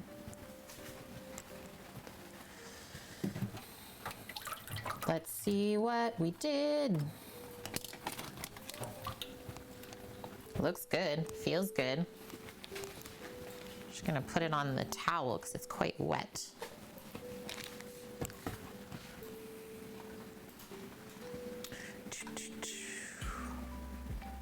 Fun photos with Titan? Nice, yeah. The new beads, they look happy. Very happy. Hi, Bumble Bunnies. Welcome back. It's good to see you. You're tired, Titan. Getting old sucks. That's what I hear. And hello, Stuart Zollner. Welcome in. Yeah, Mish, I'm not really a Pinterest person either. It's a bit much.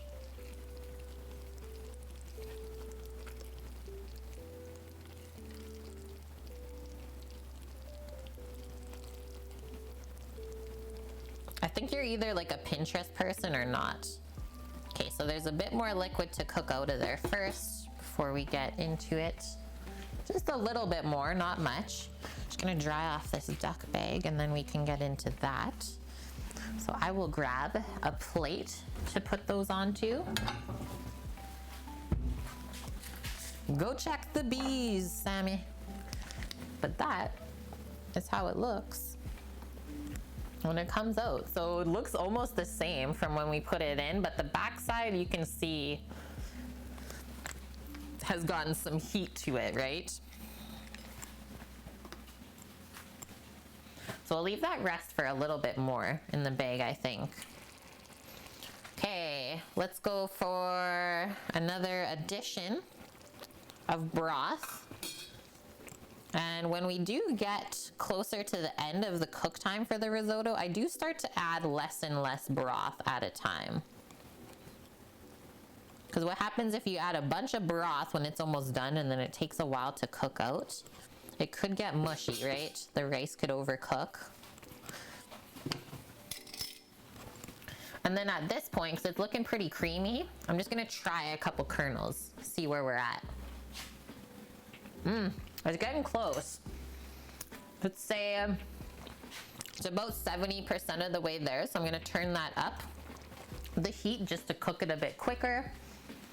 And And it's okay, Orca, if you're late. Better late than never is what I always say, right?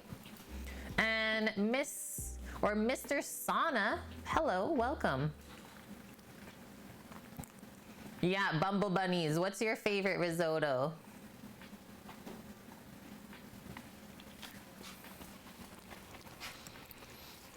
And then we still have 3 things to add in.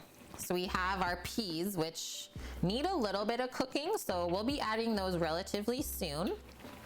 Gonna be quite a hearty risotto with those peas. We have shredded Parmesan and Asiago cheese, and then lemon zest and juice to season everything through, and then our fresh herbs in the fridge. Mushroom risotto, yeah, everyone keeps saying that. I love mushroom risotto in the fall. This is my spring risotto, pea and lemon, mushroom, fall time. Orca, I hope that your headache went away after your nap. Yeah, turning up the risotto at 70, Stew Stream. Living on the edge. Oh, beet risotto is very cool looking. Yep. Mushroom mascarpone, dead, chef. That would be creamy for sure. Kathy, my favorite way to prepare rabbit, I think I like to stew it the most. Maybe a cassoulet even.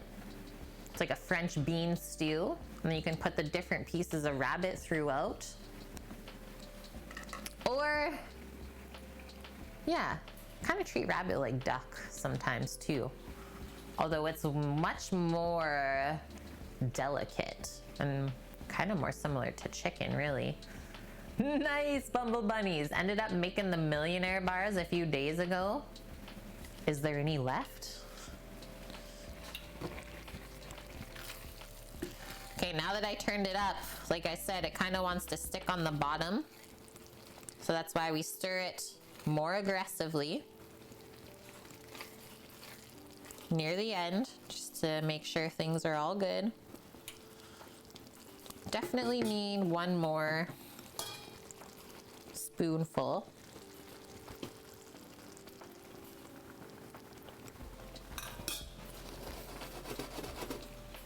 Then we'll probably be close to getting that done. I have one more bite just to test a few more kernels.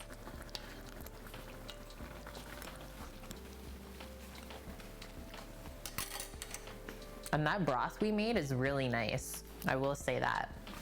There's none left, Bumble. And Tiny Tash with the raid. Welcome in, Raiders. How was your stream today? Thank you for coming to visit. I am Kate. It's nice to meet you, and welcome to my kitchen.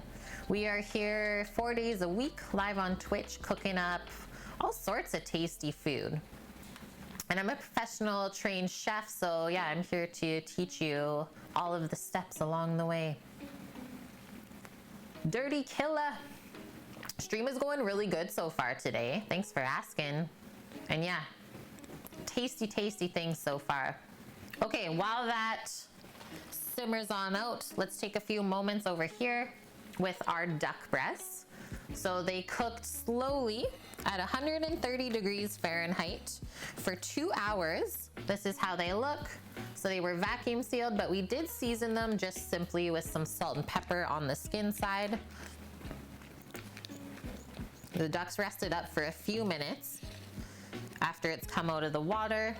And now to get it prepped for searing, we have to dry it back off, right? So I'm gonna grab another clean cloth just to wick away any moisture.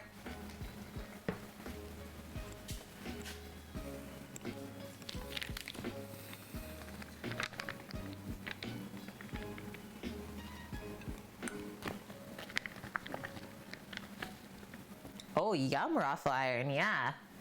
Apple bacon risotto.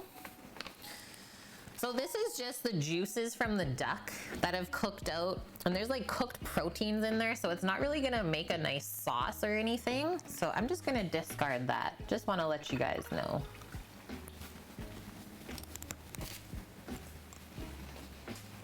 And now to be able to get a really nice sear is we gotta dry off the skin. And then I think we're still gonna try and score it. I'm gonna reserve that cloth. Just gonna wash my hand up. The modem can't handle the food.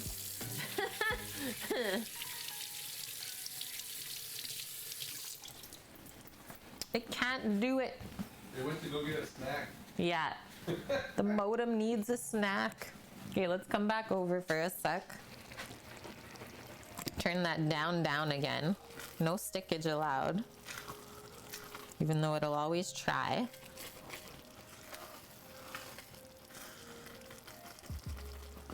There we go, everything's loosened up. And I'm also being like very careful as I mix it to not cut up any of the kernels. I'm going to add in the peas now.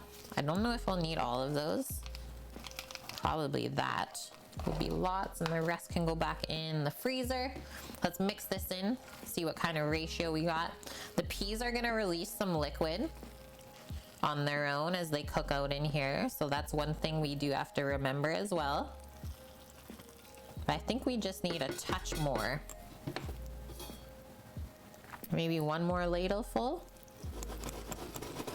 And then the peas also just cooled everything off, right? So it'll take a moment for this to come back up to temp.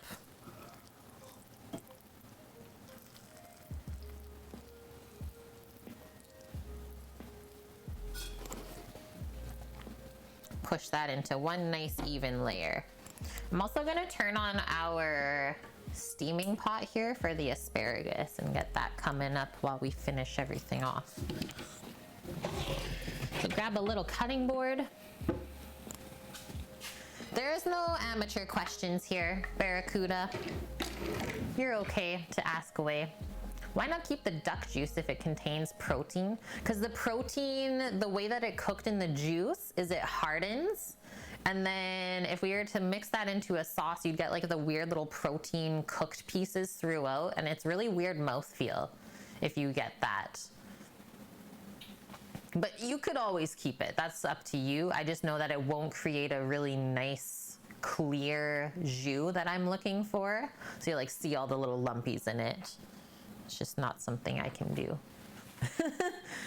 You had a pea risotto with seared scallops the other night? That's one of my other favorite things to do with the pea risotto dust. Was it tasty?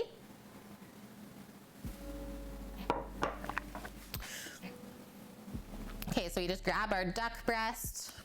I'm just gonna use my chef's knife for this. I'm gonna post this up. And then, so I like to do on an angle, the one way, and then we go back across the other way. So scoring right now is we're going to let the extra fat render out of under the skin. We do not want to cut into the meat underneath. We're just cutting through the skin. Oh, yo, I totally forgot to add the white wine to deglaze the risotto before we added the broth. Now I'm sad. I mean, I forgot this last time too and added it near the end and it was okay. Sammy never knew. I think I might add it now, just a splash. Just a splash. But you guys see how, as I'm cutting this, we're not cutting through. Go even closer.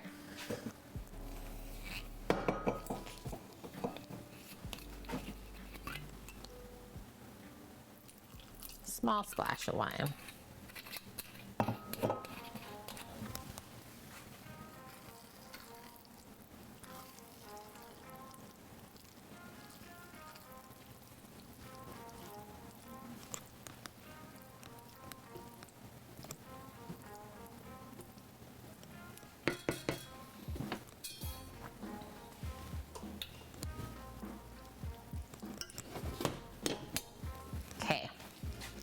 Over.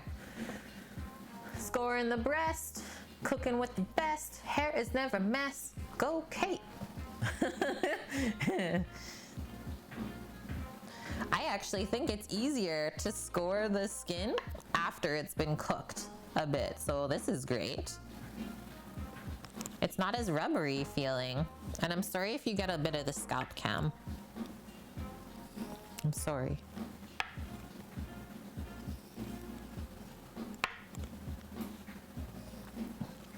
I'm really just using kind of this part of my knife, no more than that. It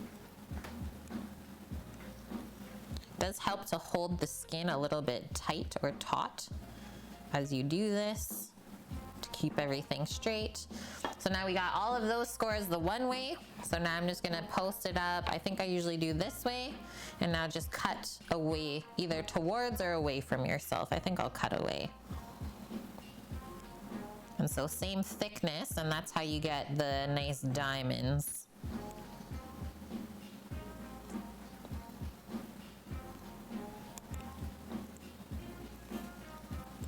And these look so nice when you sear this up in a pan. Get it all crispy. Very excited. This is my first sous vide duck breast today. I've cooked mini duck breasts just plain in a pan, searing them simply, but never with the sous vide part of the process. So there you go. Yeah, it's gonna look so good. That's one of my favorite things. And then you can also practice knife skills. So we got one there. Let's do this other one up next. I'm just keeping an eye on our Rizzo back here. Oh yeah, she's finishing on up for us. Almost there. So the Rizzo can definitely rest for a few moments while we finish searing up the duck. That'll be okay. Is even if it does soak up a bit of the broth and get a bit thick, we can dilute it back to the consistency we want by adding broth back into the mixture, right? So just keep that in mind. But I wouldn't hot hold or even attempt to hold risotto before serving for more than 15 minutes. Is if you let risotto just sit on the stovetop for half an hour, it will be pretty much rock hard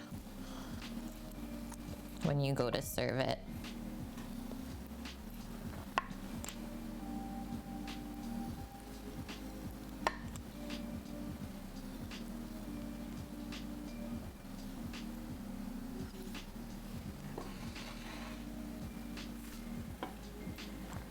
Is this my first sous vide duck? Yes, it is, Dust. Yeah, it is. Did the wine cook out? I'm gonna give it a few more moments, stew, and then I'll taste it. So best way to know if your alcohol is cooked out to what you want it is just give it a taste. If it's a really strong, astringent feeling and flavor on your palate, let it go a bit more.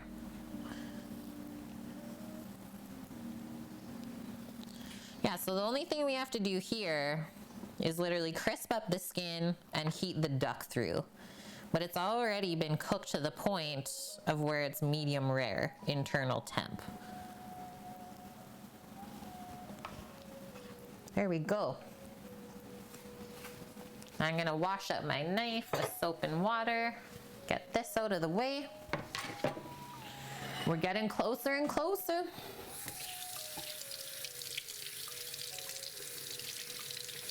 So you could switch out if you're gonna make a risotto with not as like bright of additions like pea and lemon. Say for example, a mushroom risotto. You could definitely switch out some red wine instead of white. In the mushroom risotto, a bit of a more earthy flavor, right?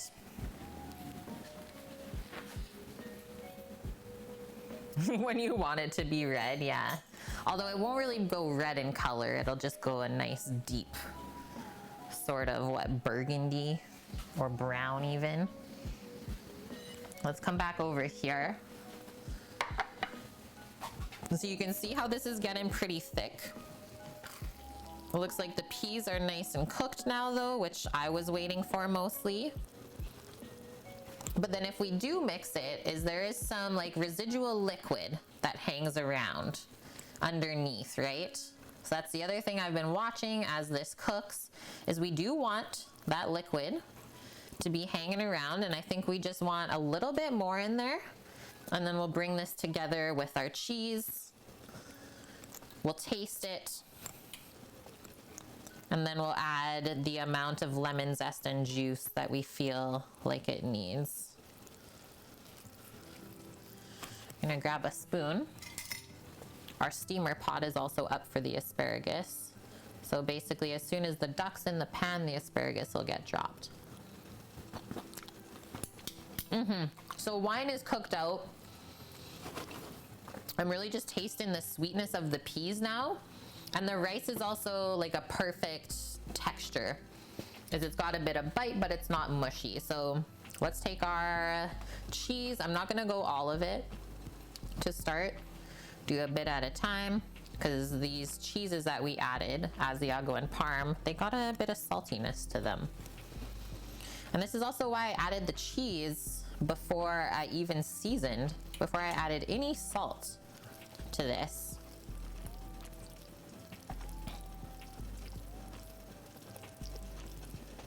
And then the cheese will kind of bind with the starchiness from the rice, and that's how you get a nice creamy risotto. And we added the peas at the end to keep them nice, bright, fresh green.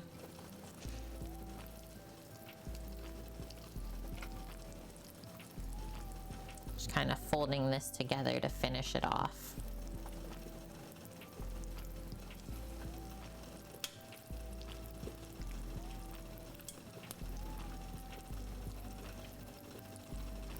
And I think while we do the duck and the asparagus, I'm just gonna pop this over here.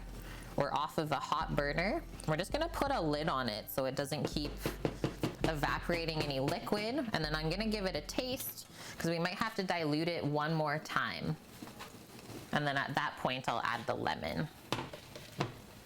So now on this burner, we can finally get the pan for the duck. And I'm gonna add just a bit of duck fat. Seems like it needs it. It's not as shiny or sealed as I would like. So risotto is off, just hot holding on the back burner. Our asparagus pot is good to go, and that will only be a few moments to steam it through. And duck pan is on medium-high heat.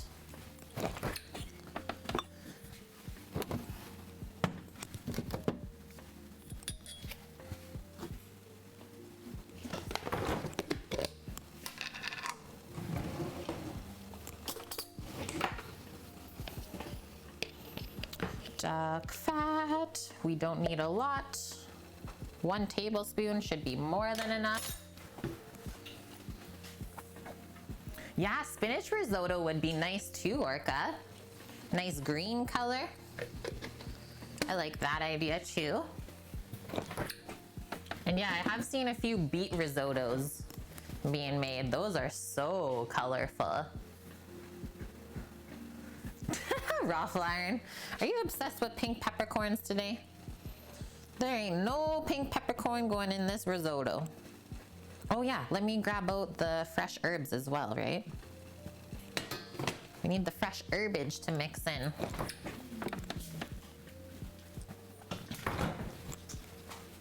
There we go. Okay, we're almost there. Feels great. Your favorite leafy green is baby kale. Love it in anything and everything. Baby kale is good. I don't mind kale at all. I'm not a kale hater.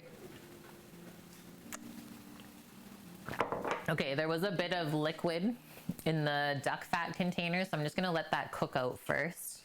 And then we'll get the duck breasts into the pan. Woohoo! And then we're gonna need just a plate to put them onto after they're done cooking. A little resting plate. Or actually, I'll do it on to a cutting board. Do a resting board.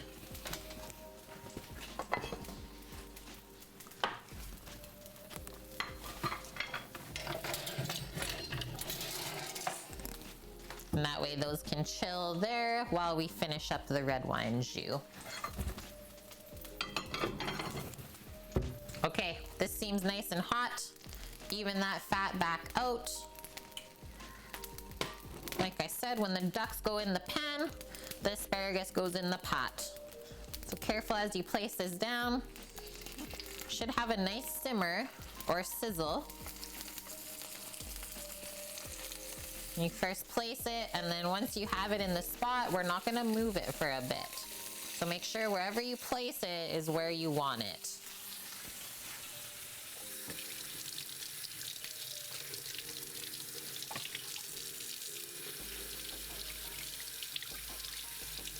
You like kale in smoothies, otherwise not a fan of the texture. It's pretty chewy.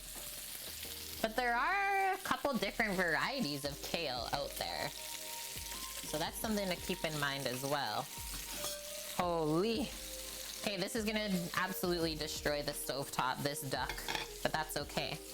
Okay, so now we got our steaming water underneath here.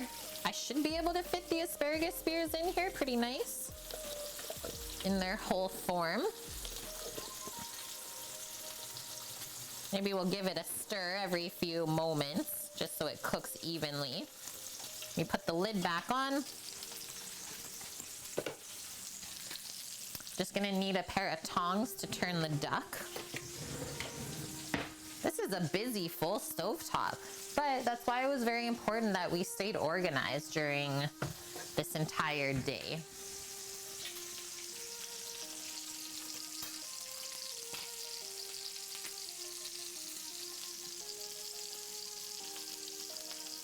Yum. Yeah, I can't wait to see it. You can read your fortune in the cast iron oils. Tasty, it says.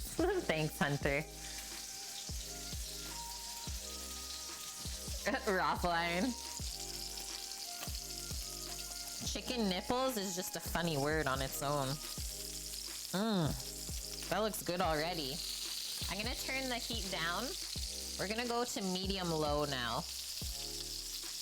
Because it is browning up a bit, but I want to render out a bit more fat.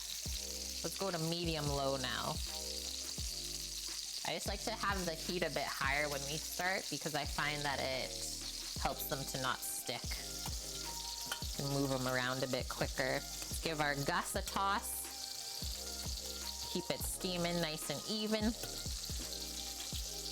Even steaming. Quick peek here. Everything's pretty happy.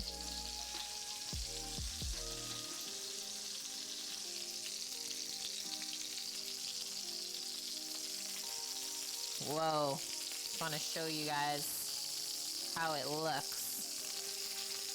Yeah. Go a bit more.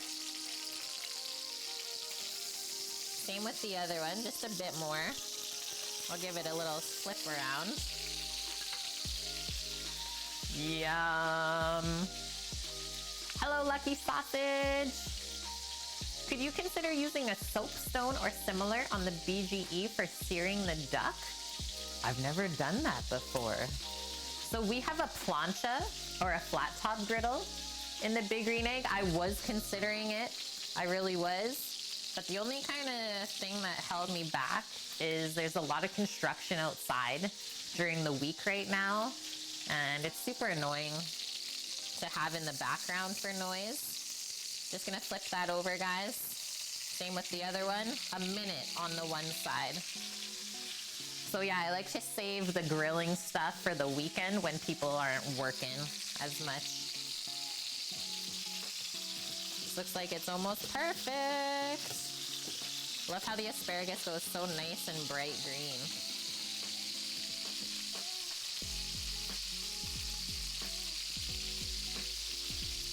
Yeah, this is gonna be delish, guys. So that is the color that we want. Yeah, nor would we want construction debris on our duck.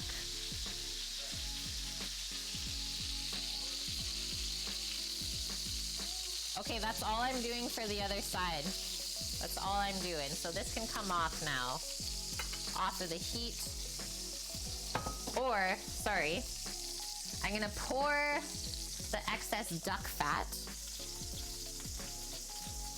out because we gotta make our little bit of the red wine jus.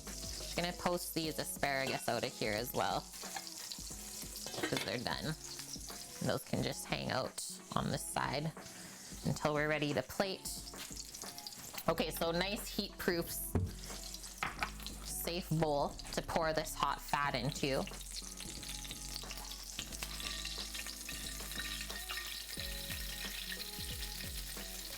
We don't throw that out. That's liquid gold. But we can deglaze the pan with the red wine.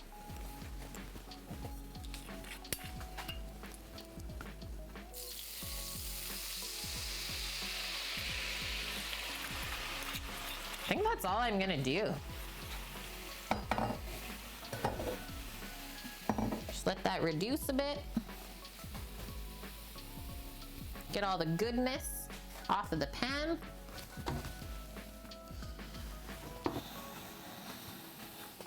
Oh yeah, I said I was gonna mix it with a bit of the beef stock. So we'll have that on a medium heat for now. And then while we finish the jus and the duck rests up, we'll taste our risotto.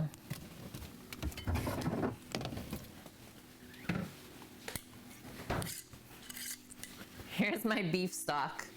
It's held under this nice layer of fat, so I'm just gonna grab a spoon so we can get into it. We do want to cook the red wine in the pan for a little bit of time to get the alcohol out of it. It's quite a acidic sort of flavor. Okay, there we go. And then just a little bit of beef stock to kind of even it out. We'll just let that keep simmering together. And then we'll reduce it to the point where it coats the spoon. And then if we want to, we could also drop a little nub of butter in. Or bring it together with the duck fat. I don't think that would work though.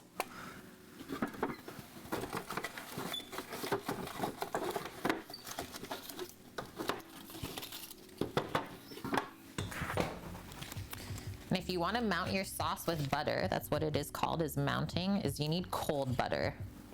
About 2 tablespoons worth is probably all we need for that.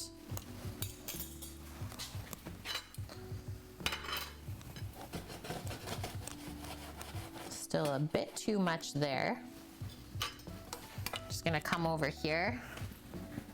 Let's place our duck just onto our resting tray, so it's not just sitting on the hot plate. That can get poured though into the duck jus.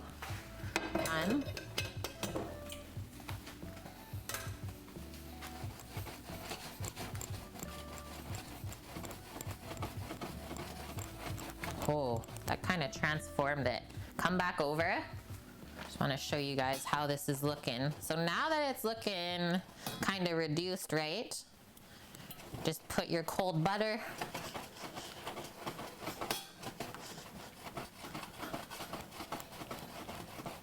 just have this pan on really low heat.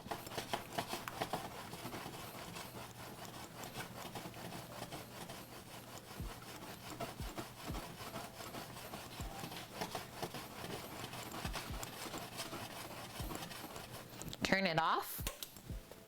One more. This is called mounting. Mounting a sauce with butter. And you're basically emulsifying the wine or meat juices with the fat. Very important that you use cold butter, nothing that's been melted.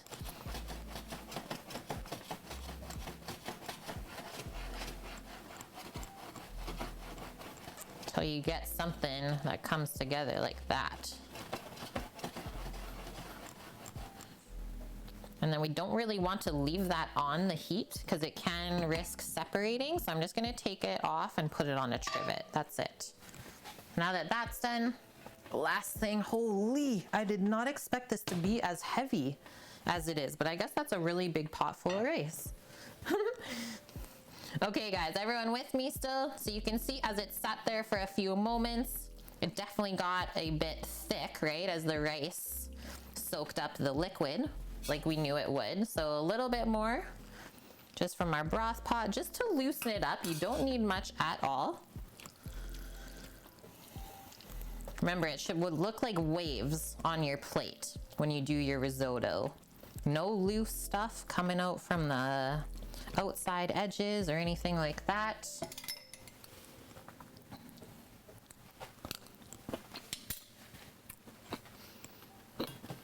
That's yummy. Okay, I'm gonna do like a teaspoon of this mixture. I don't think it needs much, but we definitely want it to taste lemony. And then I need a good pinch of salt, which I haven't added yet. And then remember our chopped parsley and thyme, maybe a crack of pep.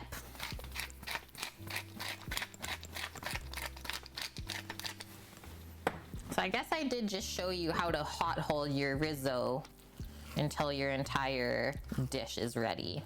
And then you can just finish it off quickly like this. So I'll mix this up, have one more taste, and then we should be able to plate. And all I'm gonna do for the asparagus is just drizzle over some of the rendered duck fat. Just do a sprinkle of salt over it. That's all it needs, I'm sure.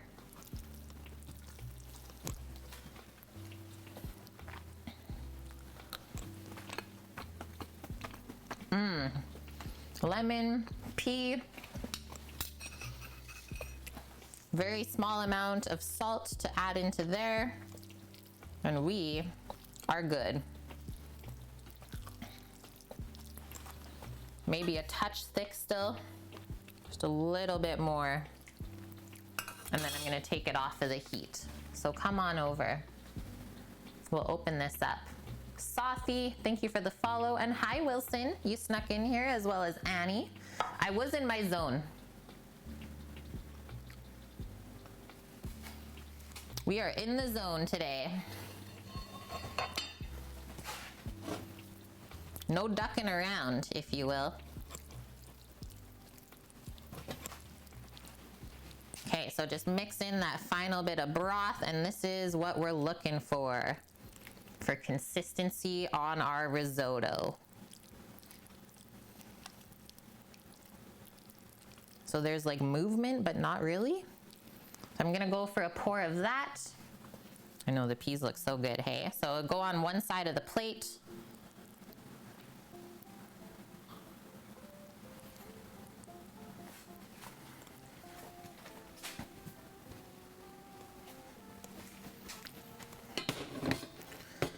Keep that warm for salmon. Asparagus is coming in next, so I just have them in the steamer here. I don't want to drip any liquid. And how you test your asparagus to see if they're cooked, if it bends, but not fully in half. And then it also shouldn't break, because then it's not cooked enough. Yeah. Cooked through, but it still has a bit of bite. No mushy asparagus allowed. So I'm gonna do a handful of those just right there in all of their glory, like I said. Line them up. And then we're just gonna dress to get them glazed, a bit of the rendered toasted duck fat. Because why not?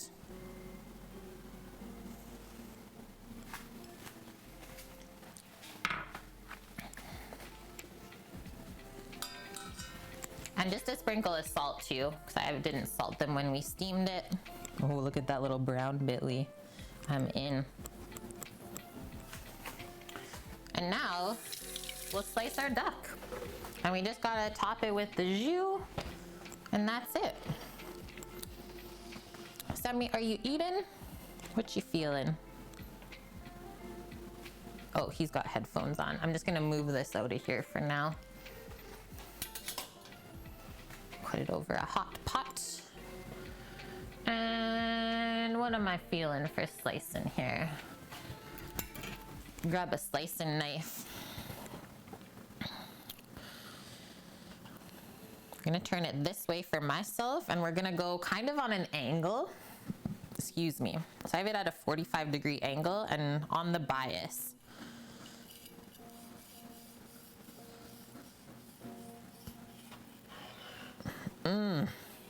Yum.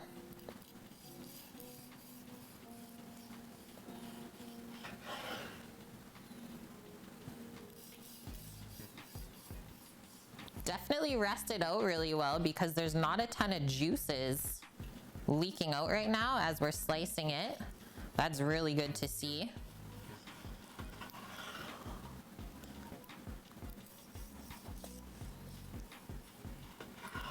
The moment we've all been waiting for. Look how buttery it was. I just like dragged my knife across the board. Just ripped apart. Numb. I can tell that the sous vide definitely broke down a bit of the connective tissue. Okay, so now we're gonna go all the way back this other way. This is called fanning. You kind of fan it out. Holy, I don't think I'll ever not sous vide a duck breast after this. Do I have to hold it up closer? Because this is how I like my duck cooked. It's like beautiful in the center, just red throughout and nice crispy skin. Yeah, welcome in, Chris. I heckin' love duck so much, dude. Okay, just gonna turn it like this. Slide your knife under so you can transfer all at once. And we're just gonna go right here. That's why we left that spot there. And you can present it just a little bit more if you want.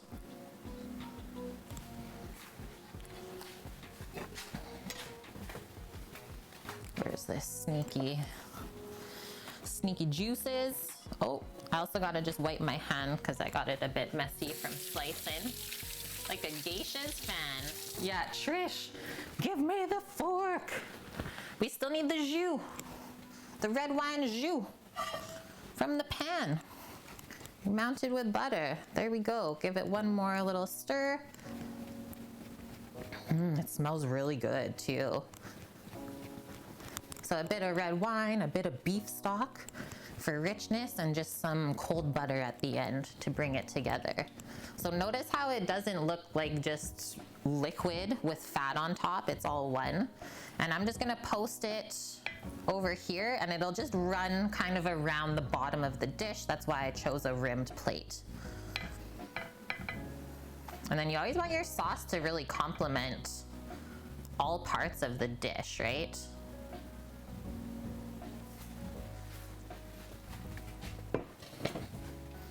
I need one more wipe here. I like how it kind of stopped at the risotto. And then the bit of duck fat, keeping it in place here from the asparagus. That's it, friends. That's the simplicity. You can also just turn your plate if you want it to fill out the other side as well. But yeah, the duck should just kind of sit in that jus and keep soaking it up as you eat. So I would present the dish like that to you.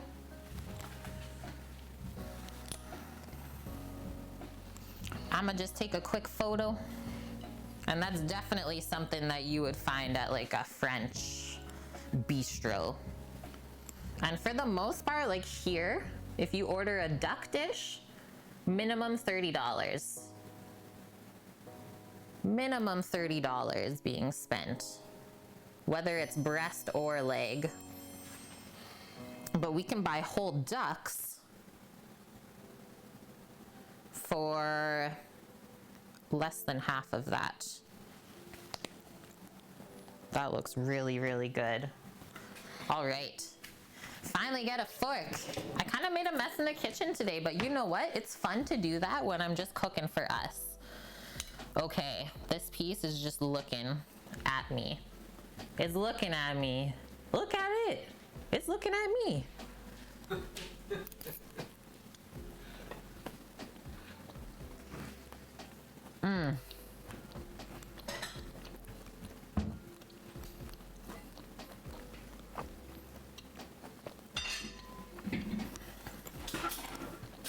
Whoa. It's a little bit chewy under the skin, which I didn't expect.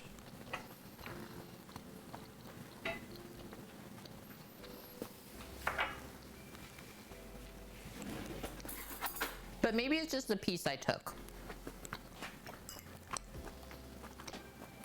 Super flavorful, regardless.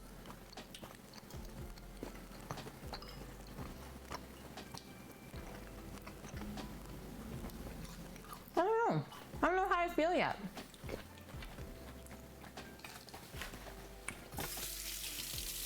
I don't love chewy duck, so yeah, I always try and review my dishes the best I can for you guys. And thank you, Madame, for the host and the raid. Welcome, welcome. I think maybe the salamander, I could have also gone a bit lower temp in the pan, I guess. But like I was really expecting the sous vide part, like those 2 hours, to break that down just a bit more. But nonetheless, it's really delish. What's it recommended for, 2 hours? Yeah.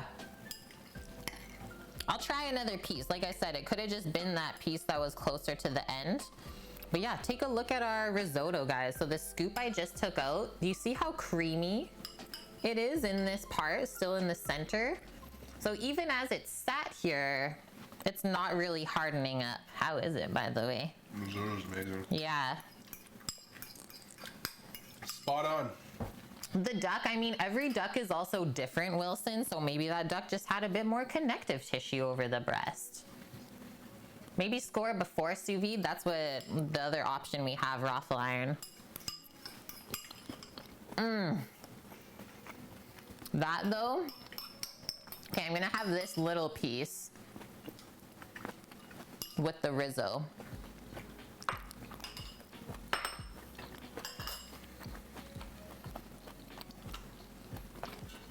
That piece was better.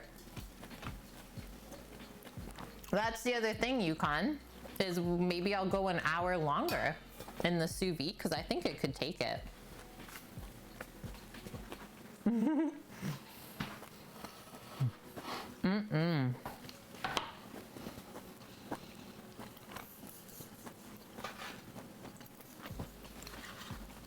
But yeah, the duck doesn't taste gamey at all or anything like that. Let's see the asparagus with the duck fat on it. Because the duck fat was from the pan that we seared the breast, it's kind of seasoned anyways. So it's really, really good with the asparagus. Sammy cut his duck in smaller or thinner slices too. But yours also rested out for a few more minutes than mine. I just felt like it was a bit of sinew underneath the skin on the meat.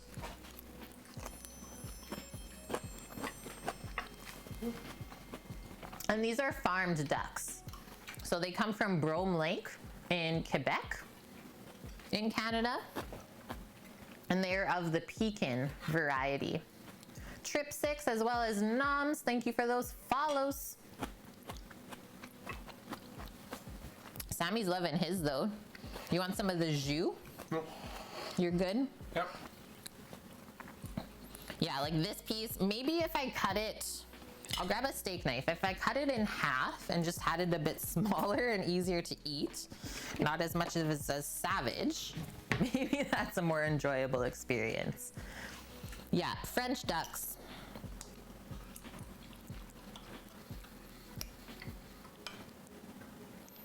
It could have also just needed like a few more moments in the pan. But Sam's just munching quietly, so he must be happy. Well, that was better. Really got the red wine in it too. Pekin. P-E-K-I-N.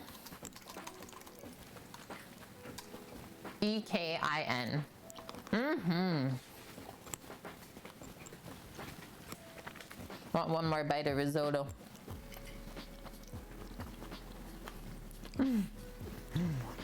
Dog was at the door. Like, did y'all say duck? Look at her shaking. Did y'all say duck was on the menu?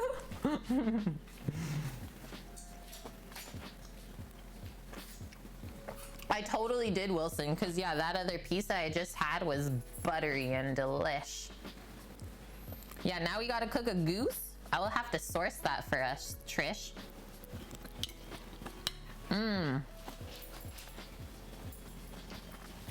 Like this has a nice sweetness and acidity to it. The peas with the lemon. And then the duck is like fatty and kind of earthy. And then the asparagus kind of just brings both of those together. Oh, I even gave you the big piece. Crushed. Crushed it.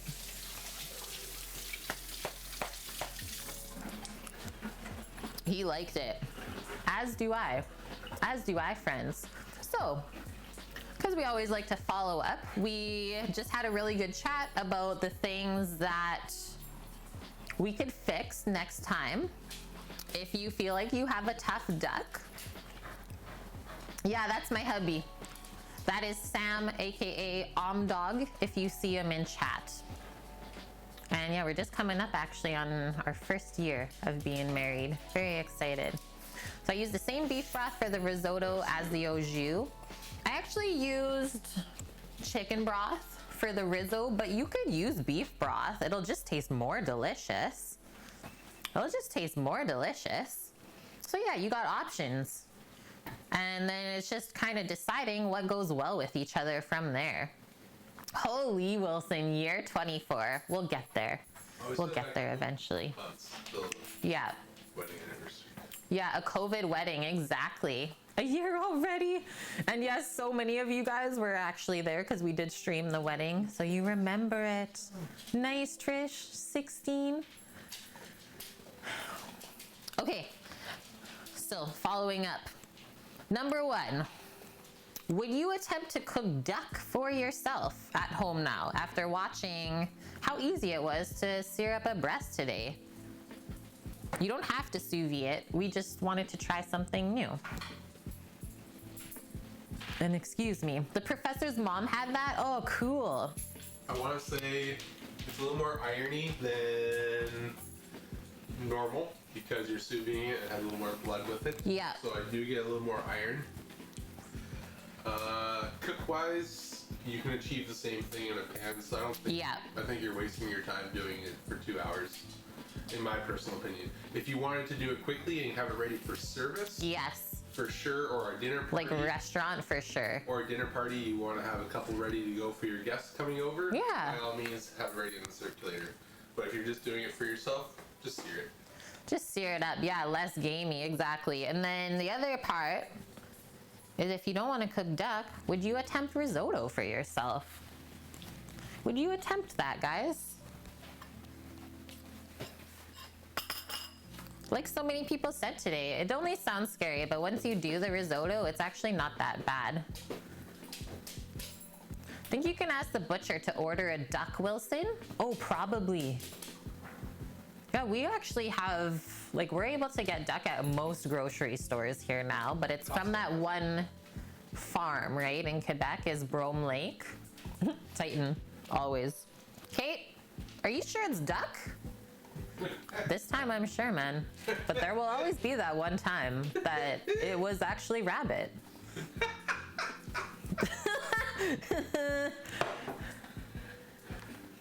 We'll never forget. Never forget. Okay, I'm looking for someone for us to go raid, unless anyone has any recommendations, but we're wrapping it up here so we can get back on that jerky train for the people.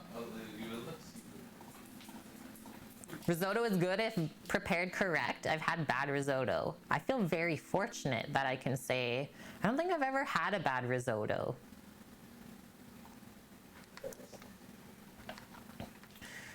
We got hunger service. Oh, ooze brewed. I haven't seen him in a while and he likes to pop in. Okay, what's he doing? He's just doing a little food delivery. Beefubs is doing waffles. I was gonna go see this new streamer who I've never seen before. Mess in the Kitchen. Oh, she's been on. She's doing a blog cooking day. Could be interesting. She's been on since before you started. Oh, Yeah, it's good. okay. New stream, let's go check it out. Mess in the Kitchen. Well, I just said that I made one. I'm very impressed actually with this mess I created today. Bless this mess. Okay, I'm hitting that button, friends. Thank you all for spending the time today with us. I hope that we inspired you to create delicious food for yourself, maybe someone else. Sharing's caring. We do know that, and we're here to spread the deliciousness. Thank you for all of the gift subs to the channel. All the new followers, welcome in. We will be live again tomorrow, starting at 11 a.m. Pacific. Same with Saturday and Sunday. It's just gonna be a wonderful weekend of cooking coming on up. Tomorrow, going down, we are cooking out of the Maddie Matheson cookbook, so we'll have another link to share with you guys tomorrow. It is the one that we just read through, so it should be kind of fresh in your minds. We're doing curry cheesy chicken casserole with broccoli. That'll be done in a pan. We also have blueberry coffee cake going down and a few other things. So stay tuned for that, and we'll be sharing the recipes for that stuff tomorrow. Hope you guys have a wonderful rest of your day, night, wherever you are. And take care. Stay safe, stay healthy through it all. And if you need us, guys, as always, we'll be around on Discord and Twitch, so feel free to give us a message. We'll see you in there. Okay, I'm gonna hit that button. Love you guys. Bye. Bye.